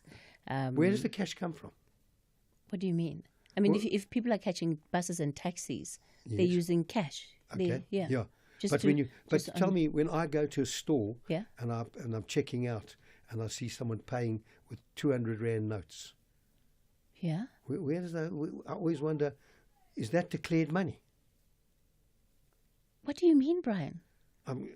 If someone in front of me has just spent 4,000 Rand and giving 2,200 Rand notes, I just ask myself, is that money that's been declared and pay tax on? That's all I'm asking. Doesn't mean that someone who earns cash doesn't pay tax. Yeah. I mean, the taxis today have a system where they do pay tax. Yeah. So I just asked the question. Yeah, look, I think that there are industries that, function off of cash. If you're running a shop, whether it doesn't even have to be necessarily in a township, but even in an peri-suburban area, you probably also use a lot of cash. What's going to happen when we become totally cashless? I don't think South Africa is anywhere close to becoming totally cashless. I'm not so sure about that. Okay. We'll agree to disagree. We'll also take a break. I'm back with more of your calls on the other side of this. He's short, loud, and definitely not a licensed therapist, but he's asking the hard questions. It's Heart to Heart with Kevin, the only talk show where the guests spill the tea and Kevin spills the jokes. Real talk, real laughs, and real short host. Heart to Heart with Kevin, Wednesdays at 7 p.m. on S3.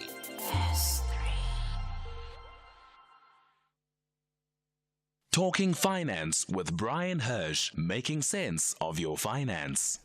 Okay, let me go to Johannes in Tembisa. Johannes, good morning. Good morning, Cathy and Brian. Morning, Johannes.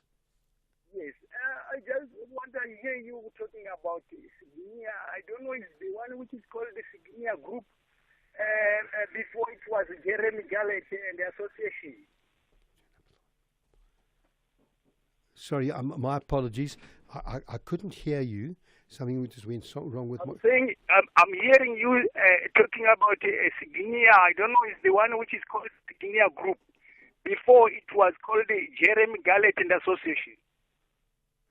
Yeah, look, I know of an organisation many years ago called Jeremy Gallet. What's it now?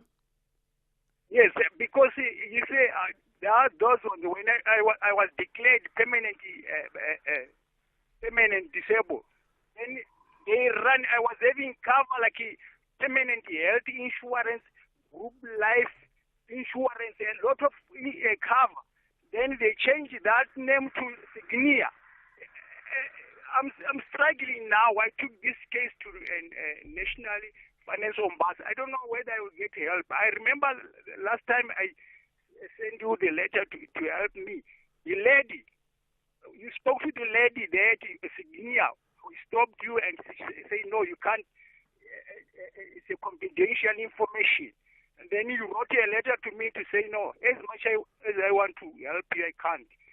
Then until now I'm stuck. Permanent health insurance. What is the use of permanent health insurance? Okay, let me just add one thing. My knowledge of Jeremy Galley, they were brokers.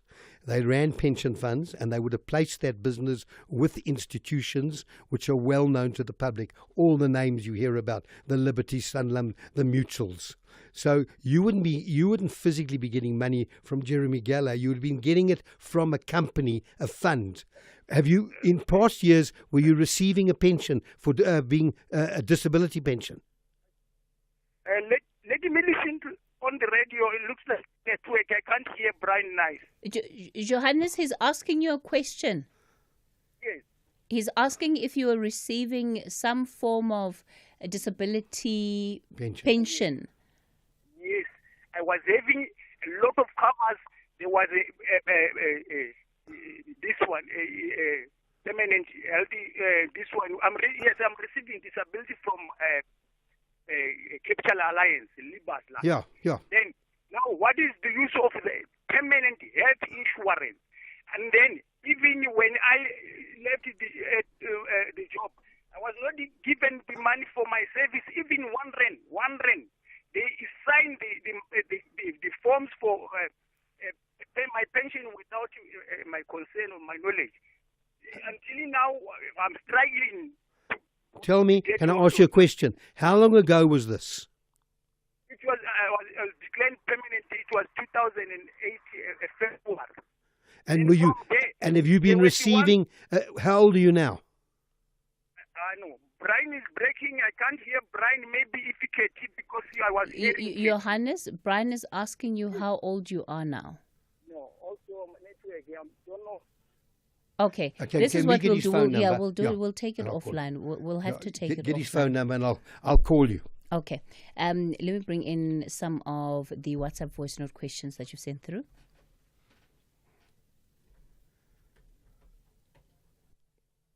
Hi, Cathy. Hi, Brian. How are you today? This is George. I just wanted to find out about these investments.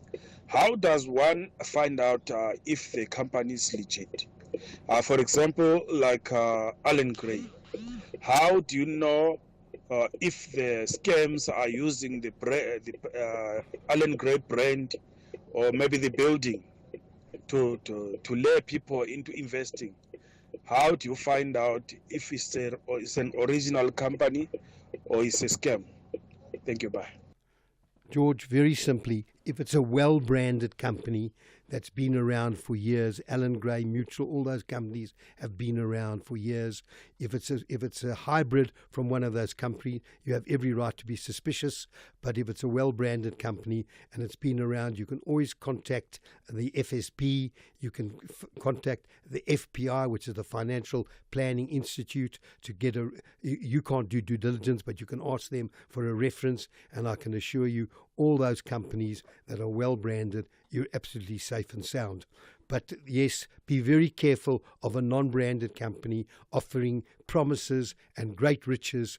As I always say, if it's too good to be true, be very, very careful, because it probably is too good to be true. I think what he's also asking, Brian, is if you have individuals that are perhaps purporting to be from a particular company, but in fact they are not. So, okay. Well, all I can say is I never would advise. Firstly, we as financial advisors never take money from our clients. We advise our clients to transfer the monies directly to those institutions. When we send a note to our clients to say, please transfer funds to Alan Gray and the bank account, we insist the client phones us back to check up, has there been any hacking of that account that we've recommended? It's a double check to make sure. So when you're transferring money to a company, you can always contact the company direct, find out their bank details before transferring. Once the money is received by them, I think you're in pretty good hands. But there's always scams. You always got to be so careful. Yeah, one of our listeners, Brian, is asking why you are saying you invested your kids' money in tech companies, but you would put a 10-year investment in S&P. No, I said to you, I've invested my children's money in techs, and the way I've done it is by going into the S&P and the Nasdaq. I can't pick from all the different companies.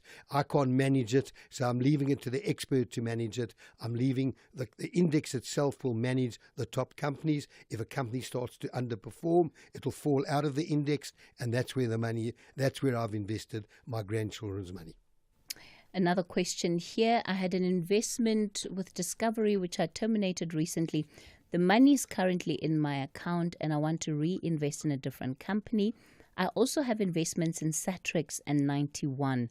What's your advice? Yeah, look, I don't know why you terminated. Obviously, you've terminated for a reason. But 91 has also got Satrix, and 91 is a brand. It's a room.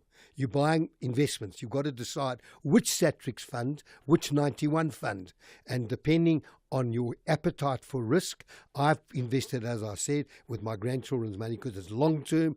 I've taken a view that I'm prepared to be more aggressive because that's where I think the growth is going to come.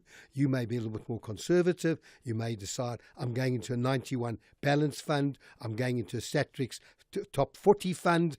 Read up what they are and make your call. But if you're looking at investments, absolutely correct. Go that route. All right, Brian, that brings us to the end of our show for today.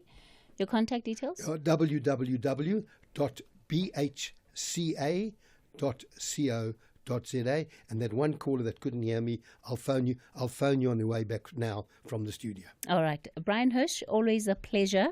Thank you. That's where we leave it then for today. Hope you feel like, Mark, are you any smarter than you were when the hour started at 10 o'clock? Yeah, look, the minute you mention numbers, my brain begins to shut down slowly. No, it doesn't. I'm teasing. That was brilliant. Thanks, Brian. It's 11 o'clock. Time for your latest news update. Cheers, everyone.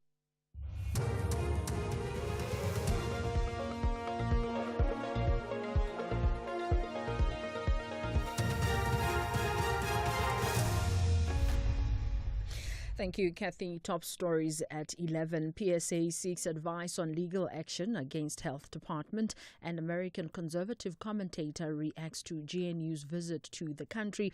For SAFM News, I am Ondelambana, and a very good morning. The Public Servants Association has confirmed that it is seeking advice on taking legal action against the Health Department for its alleged failure to provide a conducive working environment for healthcare professionals. This after 25-year-old medical intern Dr. Alulu Tomazui died at the Prince Mshini Memorial Hospital in Umlazi in southern Durban on Monday last week. It is alleged that his supervisor forced him to work although he was ill. The department has since placed the supervisor on precautionary leave pending an investigation. PSA provincial chairperson is Mlungi Ndlovu. The province, in terms of the health system, it has collapsed. It's now the time for change, and it is the voice of the members that are saying we are tired. So as PSA now, we are moving to the next step in seeking the legal opinion, because we believe that after writing to the department, in terms of Section 33 of the Constitution, they've got obligations to be able to give us response. They are not responding. So now we're saying it's a constitutional matter. Section 27 says the public citizen must have access to healthcare. You cannot have access to healthcare without a workforce. Workforce is very critical.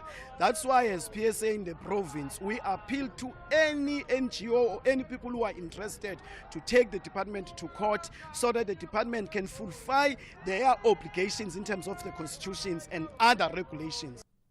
American conservative commentator Joel Pollack says representatives of South Africa's government of national unity have headed to the U.S. with the wrong attitude. President Cyril Ramaphosa, who is leading a delegation to the U.S., arrived in Washington yesterday.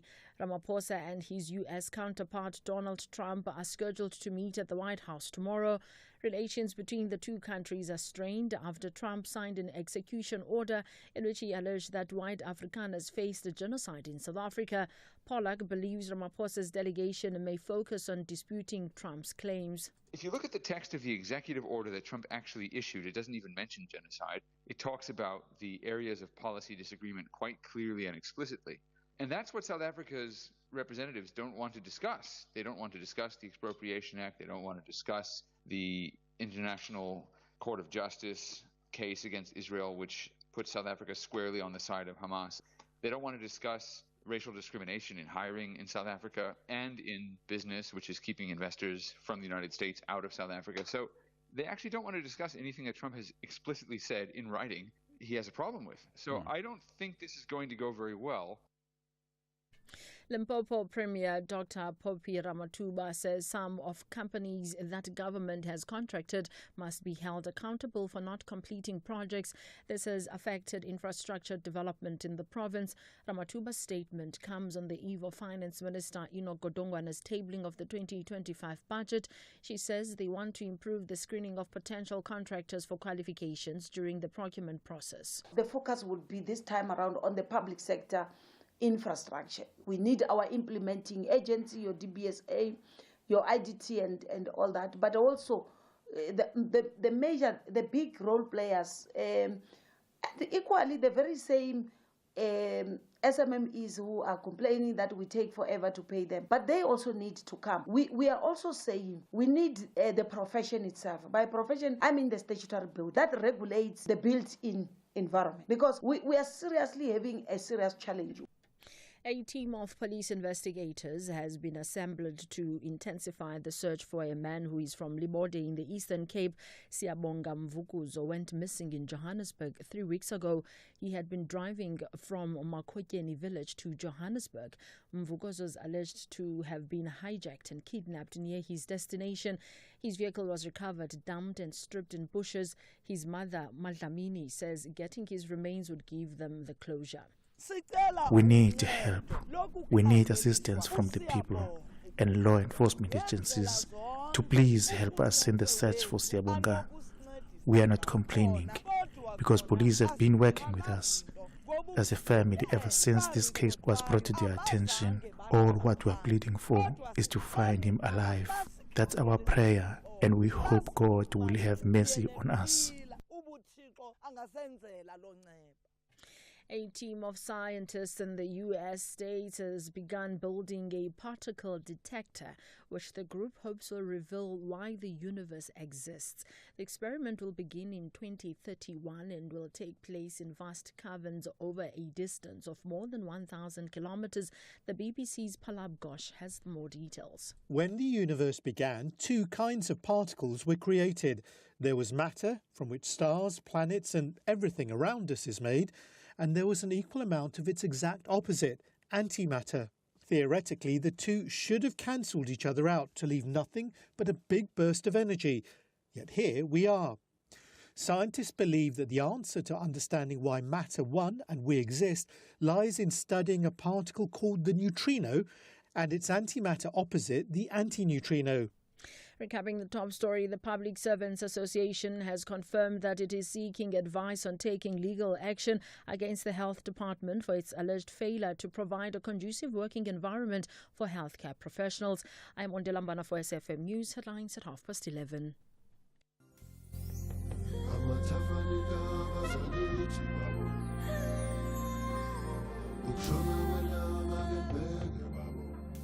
This May, SAFM celebrates Africa Month with you as we honor the legacy of the Organization of African Unity.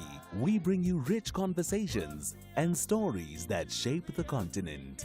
Join us as we celebrate African pride, unity, and progress. SAFM, leading the conversations that move us.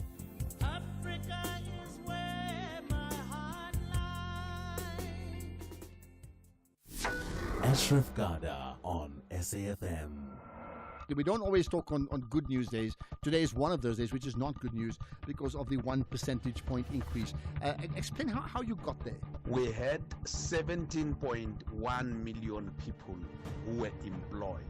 Now that number went down by 291,000. We are now sitting at 16.8 million people that are employed. And then the unemployed who are actively looking for employment in the fourth quarter, that is ending December, were 8 million.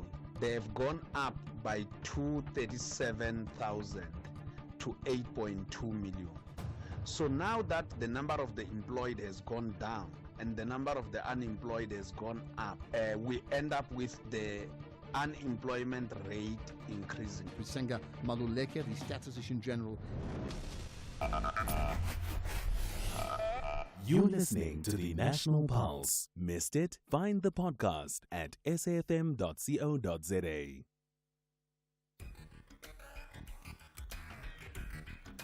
The Talking Point with Cathy Mohlahlana. Weekdays, 9 a.m. till midday.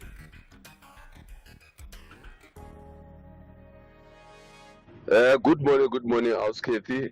Lennon Khwedi. House Cathy, you know Donald Trump, he has undermined every effort that we took and the initiative to live with the Americans, with the Afrikaners in South Africa. By undermining that and by allowing his emotions to can make decisions instead of using his brains. So now what he has done, it is clear that he wants to dictate to us. And I believe that the crew that went to America, they should not give him that platform to can dictate to us. It's either they tell him where to get off or they come back with nothing. Because really we cannot be undermined by Donald Trump in this fashion. And President Ramaphosa must take us into his confidence and show us that he is a president in this country. Lennon. Morning, this is Cathy and the SFM listeners. It's Unati here. South Africa must not depend on grants. South Africa can build its own economy, but it must, be strategic in terms of its alliances. That's one. But two, I want to talk about the failure of the municipalities, in particular the metropolitan municipalities. And I think the role of organizations such as the Black Management Forum is much more needed now, because all of these municipalities and some of these state organs, they are failing in the hands of black managers. Something needs to be done, and that is the reality. Our problem is corruption, crime, criminality, criminals with huge resources who have managed to create a state within a state. They have managed to create a state within a state, a parallel economy, if not a parallel state, in the Republic. Mr. President, can you arrest these developments? The sooner the better, Mr. President. The sooner the better. Your country is under siege, is surrounded by criminals. Can you please cleanse, or if not clean, the country? The population is suffering. And morning to the listeners. You are speaking with Sibonelo Cele here. I just want to comment on the topic at hand. One, I think many of your callers are correct into saying it's all about the trade. But also Starlink is involved in this. The Americans are interested in having the license to operate Starlink in South Africa. But also it has to do with our foreign policy. The Americans want South Africa to review the foreign policy, because our foreign policy is somehow not aligned to what the Americans seek to achieve both in South Africa and in Africa as a whole. Thank you. Princess Cathy, good morning to you. Good morning to your special team. Great show always. It's good to hear your voice. It's Uncle JJ, the truck driver. I am in your hometown area, Cathy. Do you need a donation from Trump? Yeah? Yes or no? Cathy, listen. Don't we have the prophets, prophetess, pastors who can pray for Trump? Maybe Trump needs anointing oil to be stable in his mind. How do you take it, Cathy? Get your payments done with the utmost security and convenience when you purchase a TV license now. With our new secure payment systems with a one-time PIN OTP feature and the choice of receiving your OTP via SMS or email, you can ensure prompt and secure payments. The additional use of capture will protect you against spam and automated data attractions. With TV licenses, you can enjoy watching all your favorite shows or movies that matter to you. Get yours today. Visit www.tvlic.co.za.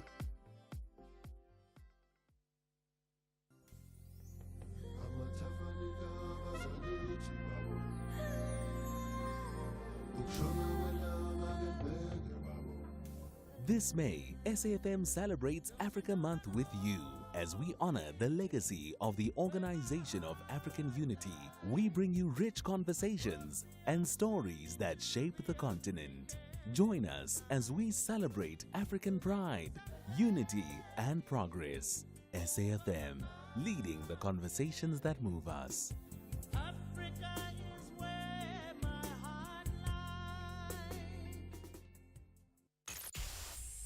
The Talking Point with Cathy Mohlahlana. Weekdays, 9 a.m. till midday. Welcome to the final hour of the show. Beautiful visuals coming out of OR Tambo International Airport this hour. Amajita are back home. That, of course, one of our listeners called them the cocoa melons yesterday, right? The under-20s, they're coming back with their maiden AFCON trophy. What a beautiful moment it is. I see some officials there welcoming them back to the country, and you can just see the excitement on their faces. What an achievement it is for these very talented young people, and certainly for putting South Africa on the map. They've now put those trophies on the floor. There's lots of media presence. We do have some South Africans that have come out to the airport. It is sort of in the middle of the working day, I guess. I did say that, I think that how we're showing up for some of our sportsmen and women at the airport is not what it could be. We know us. We can do better. We can do better than what we do currently. But certainly what a beautiful moment it is for them, and a very, very well-deserved accolade and accomplishment. That's Amajita back home with the under-20 AFCON trophy. And yeah, you'll certainly hear more about their travels, and you'll hear from some of the team members, the coaches, Safa, everybody throughout the day as those responses come in. Okay, back to what is on the agenda. That, of course, is just unfolding. I had to take a moment to acknowledge it because it is good news, right? The kind of news that helps us smile and break out of the very serious stuff that we deal with on a day-to-day basis. Our final conversation for today is shifting our attention to Sudan and looking at the civil war in that country. Last week, the Sudan's army that is affiliated with the Transitional Military Council announced that it's going to be cutting ties with the United Arab Emirates. It's after accusations that Abu Dhabi was supporting the rival paramilitary forces in the nation's civil war. Just 2 weeks ago, explosions and fires rocked the country's main port city and wartime capital, Port Sudan, after a days-long drone assault that torched the country's biggest fuel depot. It damaged the most important gateway for foreign aid. Let's listen to this reporting from Reuters. Standing in front of a towering column of smoke in Port Sudan, Army Chief General Abdel Fattah al-Burhan has vowed retribution. Drone strikes have pounded Sudan's wartime capital for days, opening a new front in the conflict between Burhan's armed forces and the paramilitary Rapid Support Forces. On Wednesday, the army said its anti-aircraft systems had intercepted drones targeting the country's largest naval base in Port Sudan. Explosions were heard in the city, though it was not immediately clear if they were near the base. Port Sudan had enjoyed relative calm since the civil war erupted more than 2 years ago. It has become a hub for diplomats, UN officials and agencies, and is Sudan's key gateway for humanitarian aid. It's also a base for the army-aligned government after the RSF seized much of the capital Khartoum early in the conflict, as well as a refuge for hundreds of thousands of displaced people.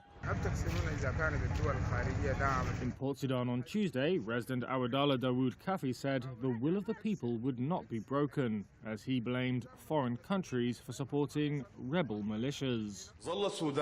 On the same day, Sudan's army-affiliated Defense Council said it was cutting ties with the United Arab Emirates amid accusations of support for the RSF. Defense Minister Yassin Ibrahim said the UAE had been designated as a hostile state and that it had funded the RSF. The UAE denies backing the paramilitary group. On Monday, the International Court of Justice said it could not rule in a case brought by Sudan's government accusing the UAE of fueling genocide. Despite that ruling, some UN experts have found Sudan's allegations of UAE support for the RSF to be credible and continue to investigate. Well, let's try then to understand the situation in that country, particularly why we're seeing a deteriorating nature of this conflict and who some of the role players are and what is fueling that civil war. Professor Amira Osman is the South African Research Chair in Spatial Transformation at the Tshwane University of Technology. Professor Osman, good morning to you. Thank you for your time this morning. Good morning. Thank you so much for having me and for shedding light on the Sudanese situation. It's a devastating situation there. You having civilians that are being killed, that are being injured on a day-to-day basis, the kind of weaponry that is being used in this conflict, incredibly sophisticated. As you know, I was saying earlier, the damage that is being done to infrastructure, parts of the country, really is going to take decades to try and rebuild. What is driving the deteriorating nature of this conflict? Thank you so much, Cathy. I think an important thing that you mention is the advanced weaponry, but it's very important for me to also explain that this is a new phase in the war. So the war has been going on for over 2 years now, and initially what was happening is that the modus operandi of the militia, of the RSF, was on-the-ground invasions of neighborhoods and homes and institutions where they used small vehicles and foot soldiers. That was the modus operandi for 2 years, and that was how they took over Khartoum, the capital city, and many areas in the Sudan, to the extent that they basically dominated control over the Sudan using that modus operandi. It was their methodology is terror. They enter, they kill, they rape, they loot, and they displace people. They forcefully compel people to leave through their reign of terror. That was the modus operandi. For the last few weeks, this has shifted. So they now apparently have access to more advanced weapons, and thus the drone strikes and the targeting of major infrastructure, and as was mentioned in the report just now, the oil facilities and the reserves and the electrical plants, and it is indeed a destruction at a massive scale. But that transition in the war is very important to note, that from these foot soldiers with the small vehicles, they now have very advanced weapons. So how they are accessing the weapons, from where, and that relates to the case that was presented at The Hague, which was dismissed on a technicality. It really raises the question of who's supplying the weapons and that have allowed this war to transition in this very devastating manner. If we look at these weapons, what we have come to understand about these weapons, at least from Amnesty International, is that these are weapons that have been manufactured in China. The allegation is that they have been re-exported by the United Arab Emirates and ultimately has captured Khartoum. Your own reflections on how these weapons could be making their way into Sudan, but also clearly then there also seems to be another angle to explore about the external factors or drivers of the conflict. Who are the external parties that are influencing how this conflict is unfolding? Yes, without any doubt, there are external forces, and this turning point in the modus operandi of the militia is directly related to the kind of weapons they have access to. And as some analysts have said, if the supply of weapons to the militia stops today, the war will stop today. So the supply of weapons is a crucial element in this war that needs to be considered. There are, without any doubt, external forces supporting both the RSF and the army.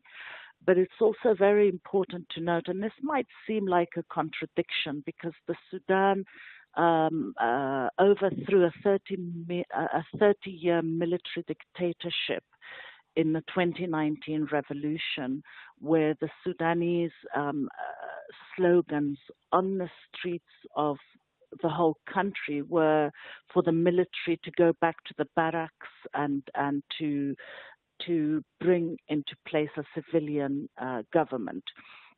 And today, through necessity, the majority Sudanese are supporting the army, because without the army control, Sudan would simply disintegrate. The army moved its headquarters from the capital, Khartoum, to Port Sudan on the Red Sea when the militia took over the capital, and they have been operating from Port Sudan, and that was the city that was targeted, as mentioned in your Reuters report just now.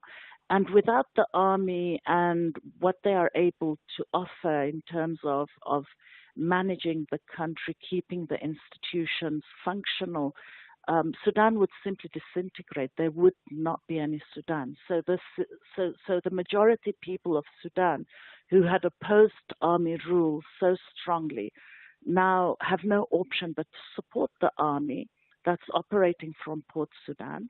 It's important for me also to mention that since yesterday, the army has taken full control over Khartoum, the capital city. It's it's a city that has been destroyed beyond recognition, but they have taken over, and for the people that were not able to leave, at least there's a semblance of some security, some safety, some protection for them. So yeah, these factors are really important. If I can just conclude this point about the majority Sudanese people supporting the army, despite in 2019 them calling for the removal of the army from power. It is out of necessity, as I mentioned.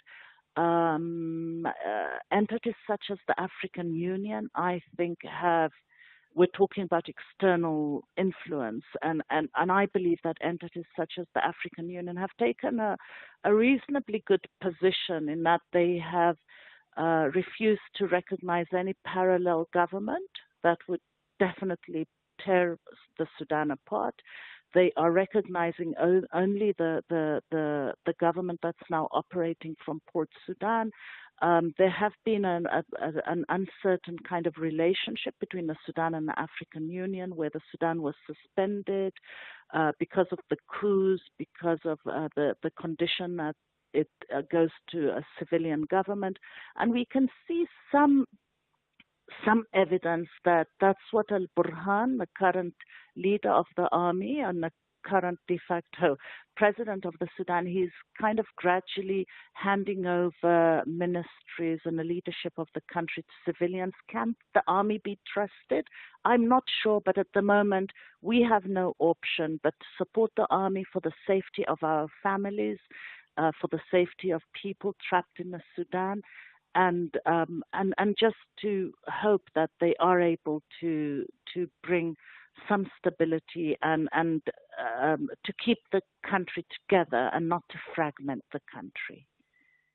We're in conversation with Professor Amira Osman, and we're reflecting on the civil war that is taking place in Sudan currently and understanding just why the situation there is deteriorating.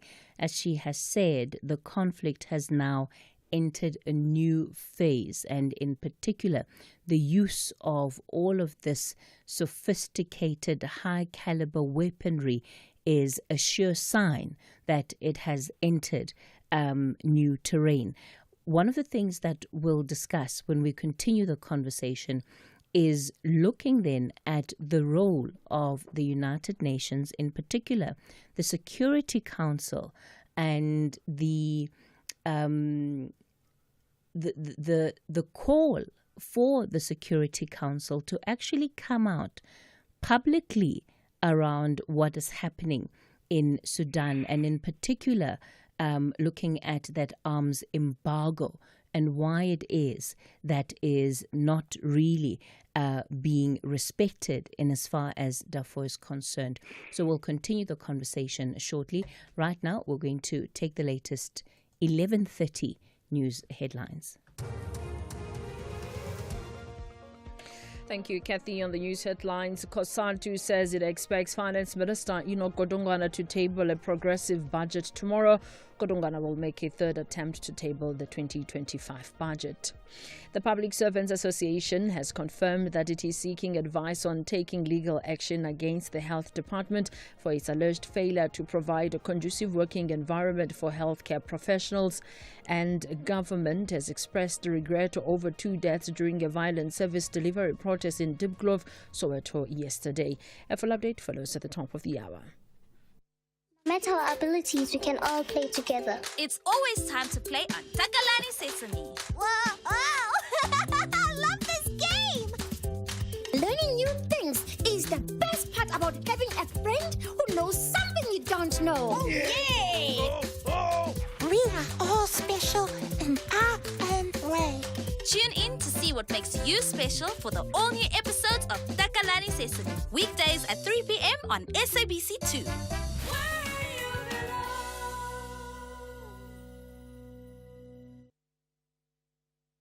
The Talking Point with Cathy Mohlahlana. Weekdays, 9 a.m. till midday.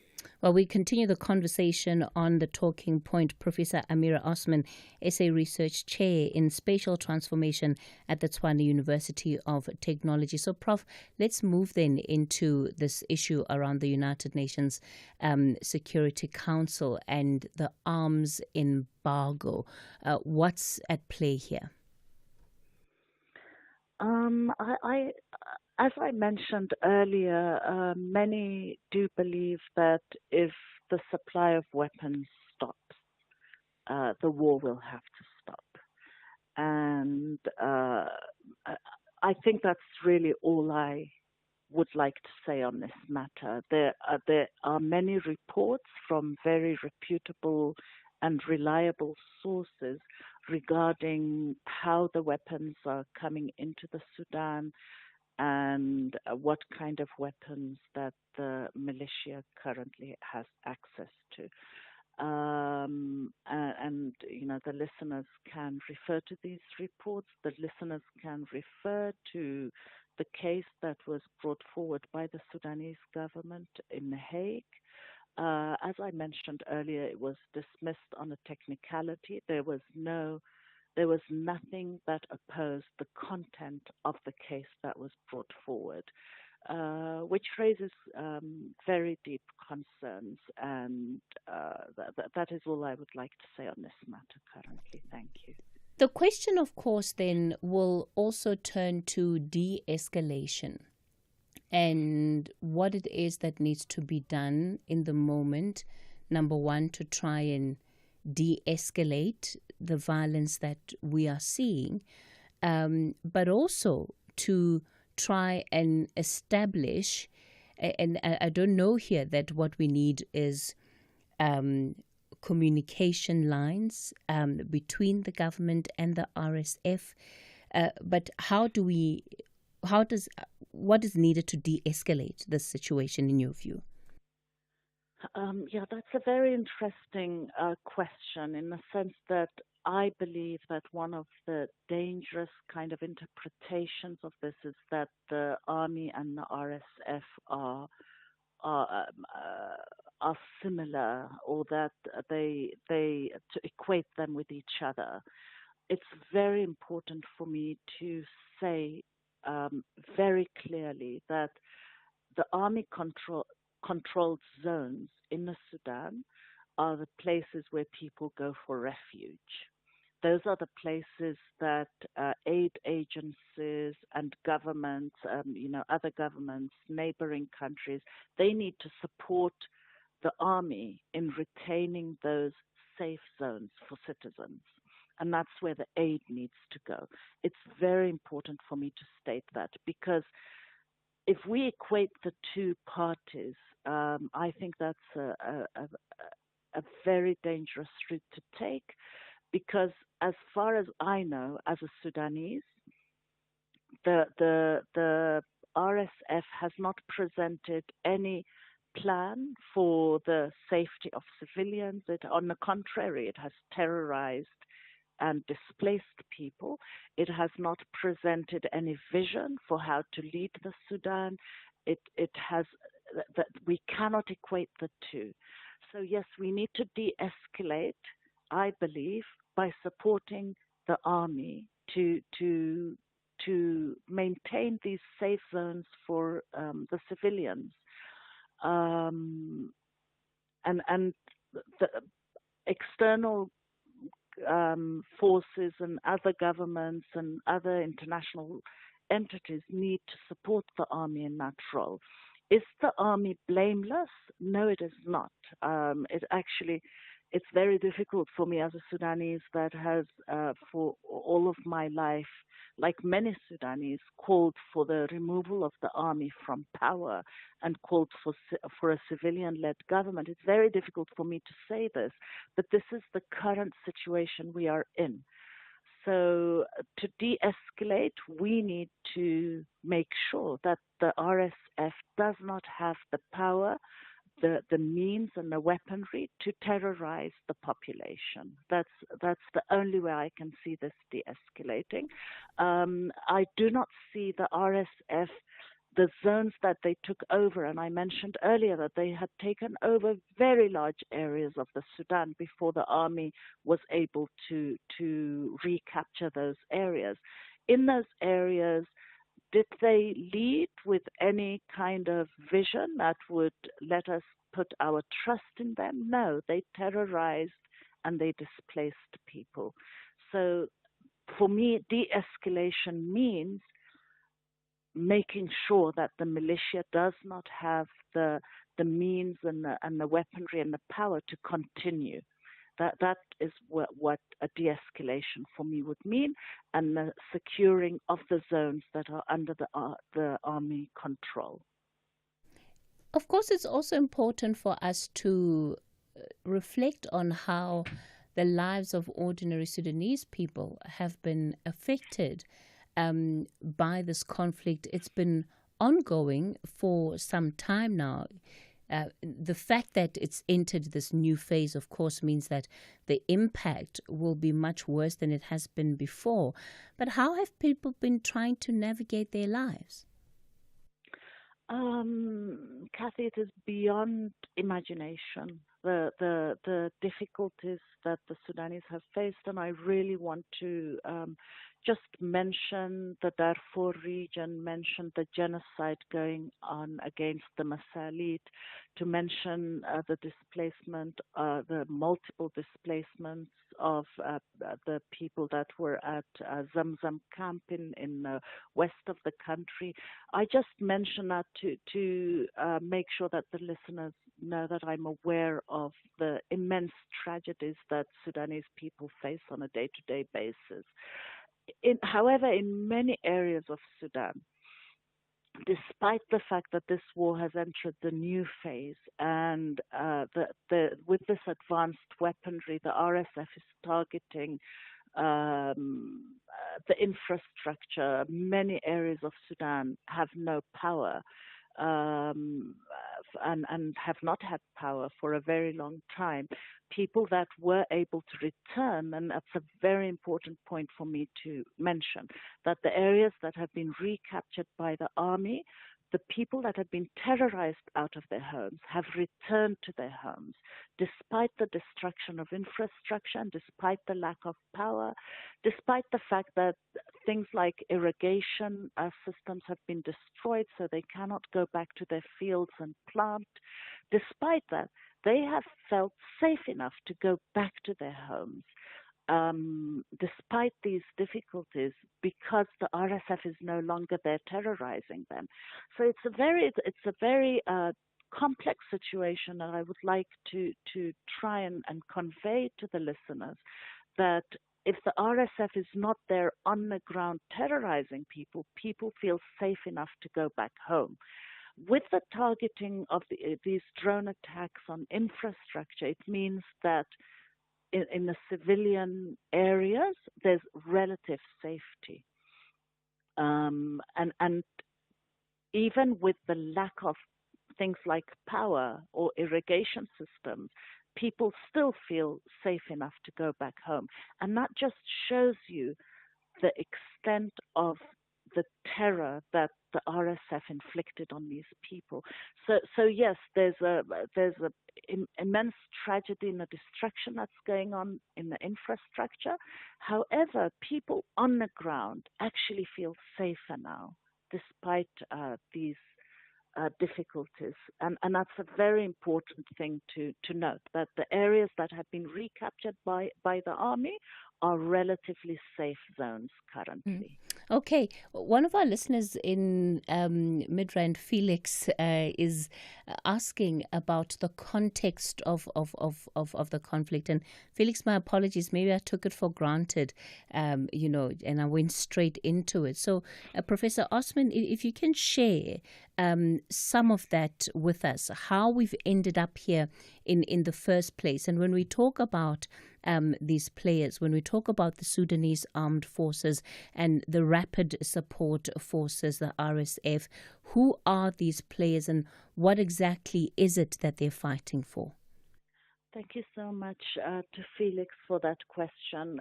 For myself, as someone interested in space and cities and how space transforms, it is very interesting to note that the gold mining, 80% of gold mining in the Sudan is artisanal, small-scale gold mining. But it was a major factor in urbanization patterns in the last a few years before the war in the Sudan. The gold mining identified where people moved to and how cities and small towns developed in the north of the Sudan. The massive gold resources in the Sudan are a major reason for this war, because the war is about dominating that resource. So that is one major aspect of that. And that is not just internal players, it's also external players. And it might be worthwhile to identify how that gold is being mined and which routes it takes to get out of the country and to which countries. So that's something I'd like to guide the listeners to. Sudan is also has massive resources in terms of agricultural land and, of course, the Nile water. What happened from the RSF, I have called it a major a land grab and an occupation. It's also a very deliberate destruction of Sudanese heritage and culture. Libraries were targeted, museums were targeted, and educational institutes were targeted. It was almost an erasure of the Sudanese as we know them and their heritage. And I believe that the intention of that, it was also an attempt to have a demographic shift in the country. I believe the reason for that is access to the Nile water and access to the agricultural land. A final point I'll mention is that, for example, the Sudan is the major producer of gum arabic. Gum arabic is something that is used by many cosmetic and food companies globally. It might be interesting for the listeners to look at how gum arabic, despite the war, is still making its way outside of Sudan to these big corporations and why that is happening. So I've mentioned that, several aspects why I believe that Sudan is a target. This is a reason for internal conflicts and internal attempts to dominate these resources and these very valuable locations. But it's also a reason why there's external forces that have an interest in the Sudan and what's happening there, and why they're supporting one or the other side of the war. I hope that explains. Thank you for that, Professor Osman. Let me play this voice note from one of our listeners as well. Good morning, Cathy. It's really tiring now to continue hearing this disinformation about the United Arab Emirates behind the chaos in Sudan. I think the UAE is just being used as a proxy. You know, Britain, France, and America have companies on the African continent that are drilling for oil and gas, like Total Energies and ExxonMobil. And Britain has destroyed Sudan and broken this country into pieces. The northern part is made up of a different ethnicity and different religion. The southern part is made up of a different ethnicity and different religion. That country is ruled by traitors. Thanks, Lionel Woodbank. All right, Lionel, thanks for that voice note. Prof. Osman, what do you make of Lionel's reflections in as far as the accusations being leveled against the UAE are concerned? Do you agree with that view that the UAE is just being used as a proxy? Lionel makes a very good point that there are deep historical reasons for the situation that Sudan and many African countries find themselves in. And there was something like an apartheid system that the British used to separate or segregate the North Sudan from South Sudan. So I think he does have a fairly good understanding of that. It's a complexity that the whole of Africa is dealing with in a post-colonial era.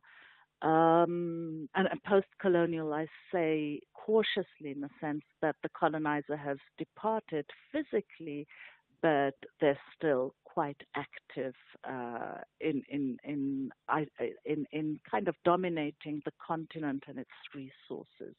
So I think Lionel has a very good understanding there.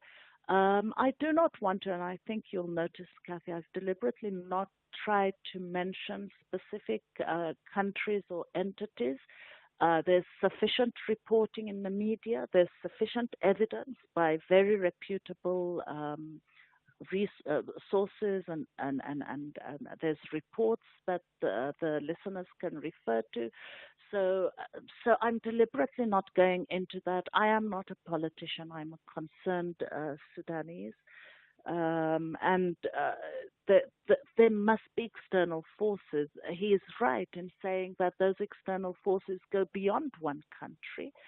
But there's sufficient evidence that the weapons currently are coming from somewhere to the RSF, and there's sufficient evidence that the gold is going somewhere, mostly smuggled out by the RSF. So that's the reality, that's the evidence, and the listeners may interpret that in whatever way they would like to. Professor Amira Osman, let me thank you for your time. South African Research Chair in Spatial Transformation at the Tshwane University of Technology. Well, on that note, it brings us to the end of the show for this Tuesday morning. We will be back with you again tomorrow between 9 o'clock and midday. Up next will be the book reading. Have yourselves a lovely afternoon and stay tuned to SAFM as we lead conversations that move us. Do you want an experience of a lifetime? Where every day is filled with challenges of providing Lisa Vanderpump curated experiences while dealing with rivalries, romances, and misadventures. It's drama at Vanderpump's French Estate. Chantel Rosabelle and the staff can't wait to give you a front row seat to all the drama. Catch Vanderpump Villa, Saturdays on S3 at 8:30 p.m. S3 open up.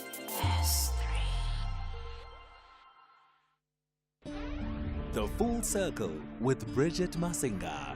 The role that diet plays when it comes to managing hypertension. Salt is one of the major risk factors for a high blood pressure. Science shows that as soon as you start to reduce your salt intake, you start to see improvement in that blood pressure, with those numbers actually going down to below the 140/90, which is considered as hypertension. Then, of course, decreases your risk for heart disease, strokes, and kidney disease. The daily limit of salt, actually 5 grams or 1 level teaspoon.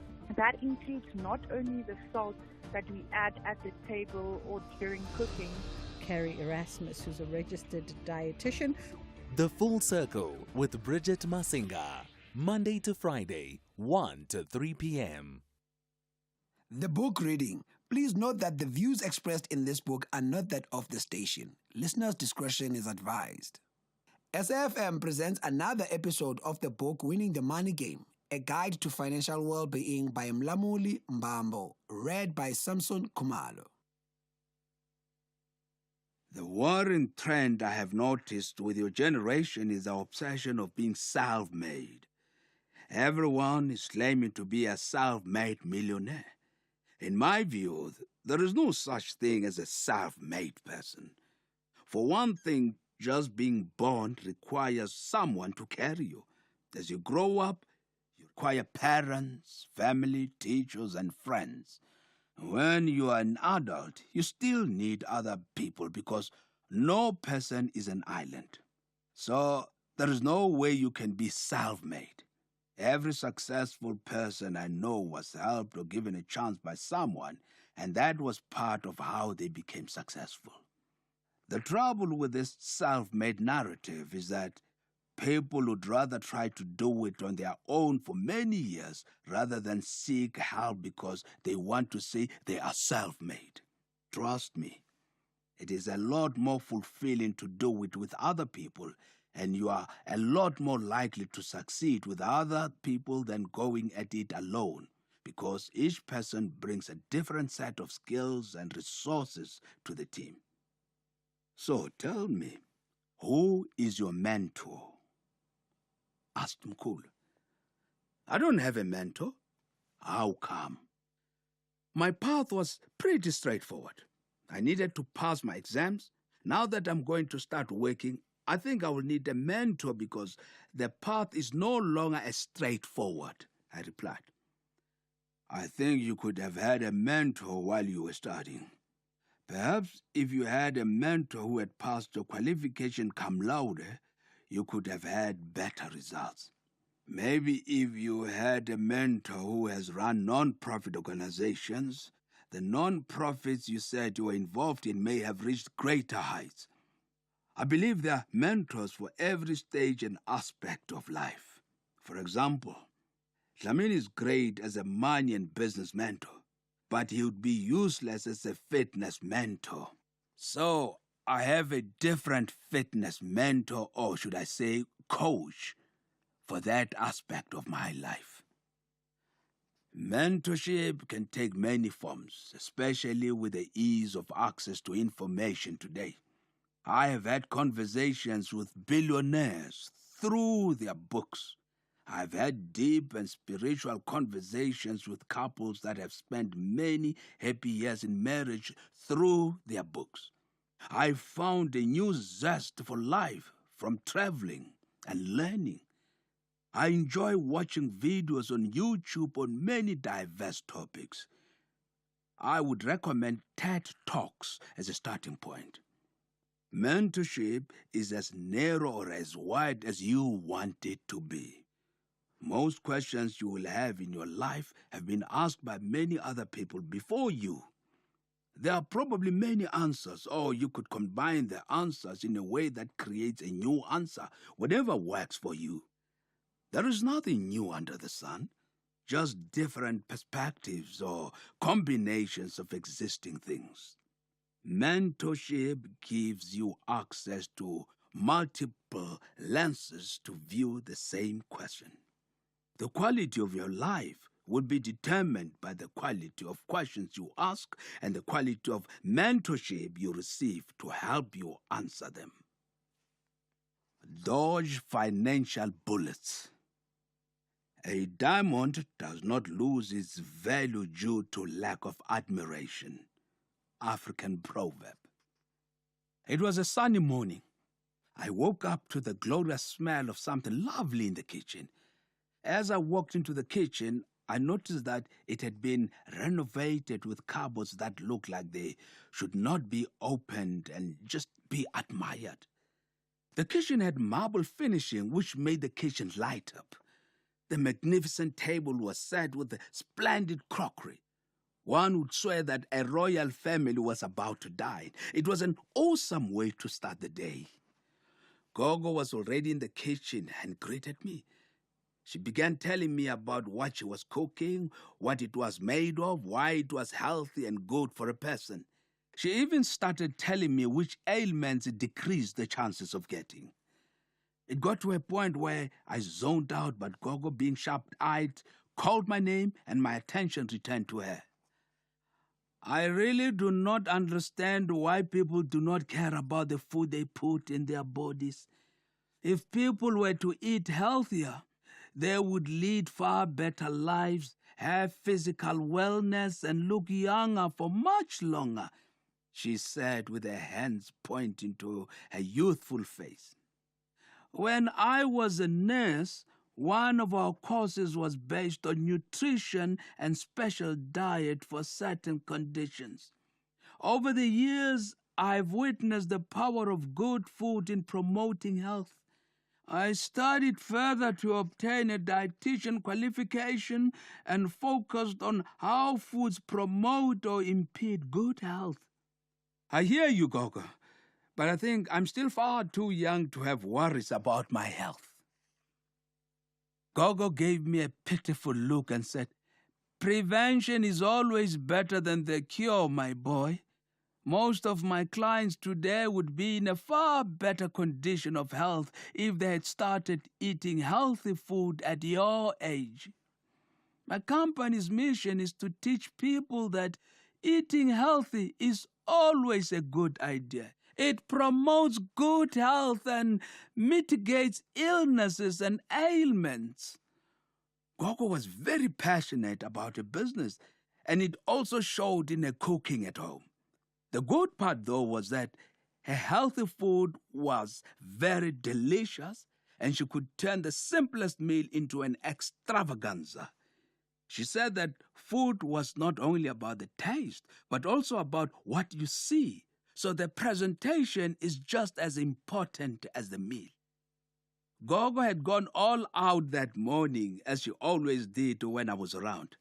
I think she got bored cooking for just herself and Mkhulu, so she loved cooking when I visited them. I loved her cooking, and usually I would finish my plate quickly. That morning, Gogo noticed that I was eating slowly and that I was distracted. She asked what was bothering me. I told her that her food was amazing and it felt like I was in an expensive restaurant, but I couldn't stop thinking about the conversations I had with Mkhulu the previous day. Gogo put her fork and knife down and said, "Look, Mfundo, you need to understand that you have done the right thing and we are very proud of you. Your graduation is a huge achievement and the company you're going to work for is a great one. Do not feel rushed to work out your money role. Start your job and learn how things work there and find out what you like and do not like. Spend some of your free time learning and discovering the money game as well as the role you want to play in it. For example, I worked as a nurse for many years. I only thought of my business idea in my 30s and only began the business in my mid-40s. Now I run a highly successful health-conscious special meal delivery business that has clients in Gauteng, Limpopo, and KwaZulu-Natal. So take your time. There is no rush. You are on the right track." "Oh, thank you, Gogo. You always know how to make me feel better," I replied. Mkhulu walked in at that moment. He was wearing his favorite blue checked gown. When he noticed the look on my face, he chuckled and said I reminded him of the time he first started thinking about money when he was at the hospital. Gogo gave Mkhulu a stern look to stop teasing me. Mkhulu interrupted my thoughts by saying, "Well, today is another day of our conversation. I know it is a lot of information to take in, but think of it as me giving you an overview of everything. This will give you a good view of the playing field. Afterwards, it will be up to you to seek more knowledge and practical experience." That was another episode of Winning the Money Game, a guide to financial well-being, written by Mlamuli Mbambo, read by Samson Khumalo. The book is available online on www.sabooksonline.co.za. It is broadcast on SAFM at 11:45 Monday to Thursdays on The Talking Point. It is produced for the station by Vovi Patala, read by Samson Khumalo, technical production Wiseman Manqele, Nanda Khoza, and Tato Mapuruma.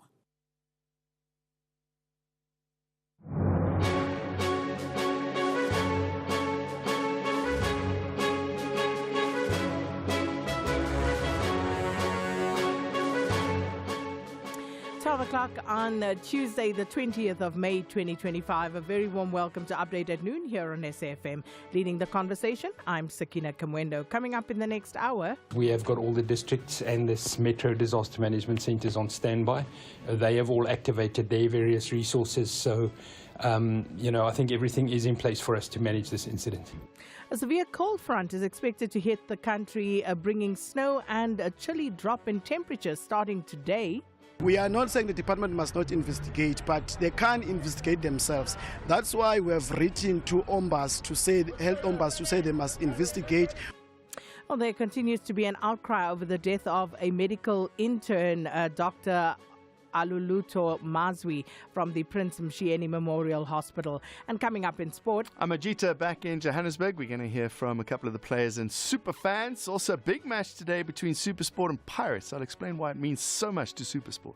All right, John Kiriko with those details coming up later in the show. In the meantime, let us know what's on your mind. Share your thoughts with us via SMS on 41391 and you'll be charged R150 per SMS. You can also get in touch via X at SABC News_radio or send us your WhatsApp voice notes on 082-692-3909. Well, these are more stories coming up on this Tuesday edition of Updated Noon. First, though, here's the latest news with Ondelambana.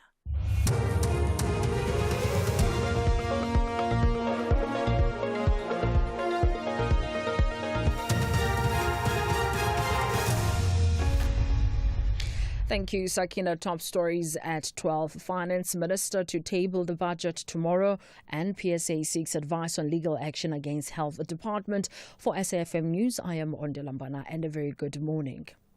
COSATU says it expects Finance Minister Enoch Godongwana to table the progressive budget tomorrow. Godongwana will make a third attempt to table the 2025 budget. The revised budget will come after he reversed the 0.5 percentage point VAT increase following some parties' legal action. COSATU's parliamentary coordinator, Matthew Parks, says the budget should strike a balance between stimulating economic growth and shielding the poor. What is needed now is to ensure that the budget is progressive, is decisive. It rebuilds the capacity of the state to provide the goods that society and the economy depend upon. It helps stimulate economic growth by investing in infrastructure and a ramped-up industrial financing program to help unlock strategic industries. It needs to provide a path to employment for young people by massively expanding public employment programs. It needs to give relief to the unemployed through social grants. Critics will ask, well, how do you fund this? Well, the simple solution is, besides growing the economy and removing the obstacles to it, is to give the South African Revenue Service the tools it needs to improve tax compliance from 64% to 70% over the next 3 years. That will provide an additional 120 billion rand of owed revenue to the state each year. The Public Servants Association has confirmed that it is seeking advice on taking legal action against the Health Department for its alleged failure to provide a conducive working environment for healthcare professionals. This after 25-year-old medical intern Dr. Aluluto Mazwi died at the Prince Mshini Memorial Hospital in Umlazi in southern Durban on Monday last week. It is alleged that his supervisor forced him to work although he was ill. The department has since placed the supervisor on precautionary leave pending an investigation. PSA Provincial Chairperson is Mlungi Ndlovu. The province, in terms of the health system, it has collapsed. It's now the time for change, and it is the voice of the members that are saying we are tired. So as PSA now, we are moving to the next step in seeking the legal opinion, because we believe that after writing to the department, in terms of Section 33 of the Constitution, they've got obligations to be able to give us response. They are not responding. So now we're saying it's a constitutional matter. Section 27 says we must, the public citizen must have access to healthcare. You cannot have access to healthcare without a workforce. Workforce is very critical. That's why as PSA in the province, we appeal to any NGO or any people who are interested to take the department to court so that the department can fulfill their obligations in terms of the constitutions and other regulations. Government has expressed regret over 2 deaths during a violent service delivery protest in Dipkloof, Soweto yesterday. The 2 people died when angry residents blocked roads and looted a truck. The residents accused the city of Johannesburg of failure to develop vacant land in the area. In a statement sent to the media this morning, GCIS Acting Director General Nomonde Mnugwa said they acknowledge the rights of all South Africans. She, however, says the rights do not extend to criminality. Puselezo Mukwena reports. In a statement, Mnugwa has extended heartfelt condolences to the families of the 2 individuals who lost their lives. Government has called on all citizens to exercise their rights responsibly and to uphold the values of democracy, dialogue and mutual respect, citing that violent acts and destruction of property not only weaken the legitimacy of genuine causes but also threaten the safety and livelihoods of innocent members of the community. Puseletso Mokwena, SABC News, Johannesburg. 7 schoolgirls accused of assaulting another learner in Bellevue, Johannesburg earlier this month will be back in the local magistrate court tomorrow. They appeared in court yesterday for a preliminary inquiry. This is in line with the Child Justice Act, which requires that cases involving minors be assessed with 48 hours of arrest. This follows the circulation of a video allegedly showing the brutal assault.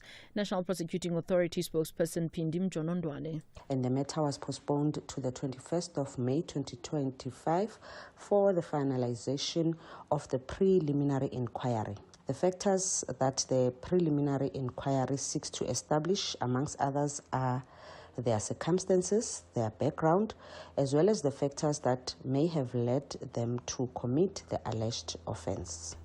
Israeli Prime Minister Benjamin Netanyahu has condemned the leaders of France, Britain and Canada for calling for an end to the renewed military offensive in Gaza. Netanyahu has described their remarks as a huge prize for Hamas. The 3 countries have threatened to take concrete action unless Israel changes course and lifts restrictions on aid entering Gaza. The BBC's Yolanda Nell has more. The countries say they've always supported Israel's right to defend itself against terrorism, but call its latest military escalation wholly disproportionate, and the decision to let only a basic quantity of aid into Gaza wholly inadequate. Global experts are warning of looming famine in the territory, and the 3 leaders say that the level of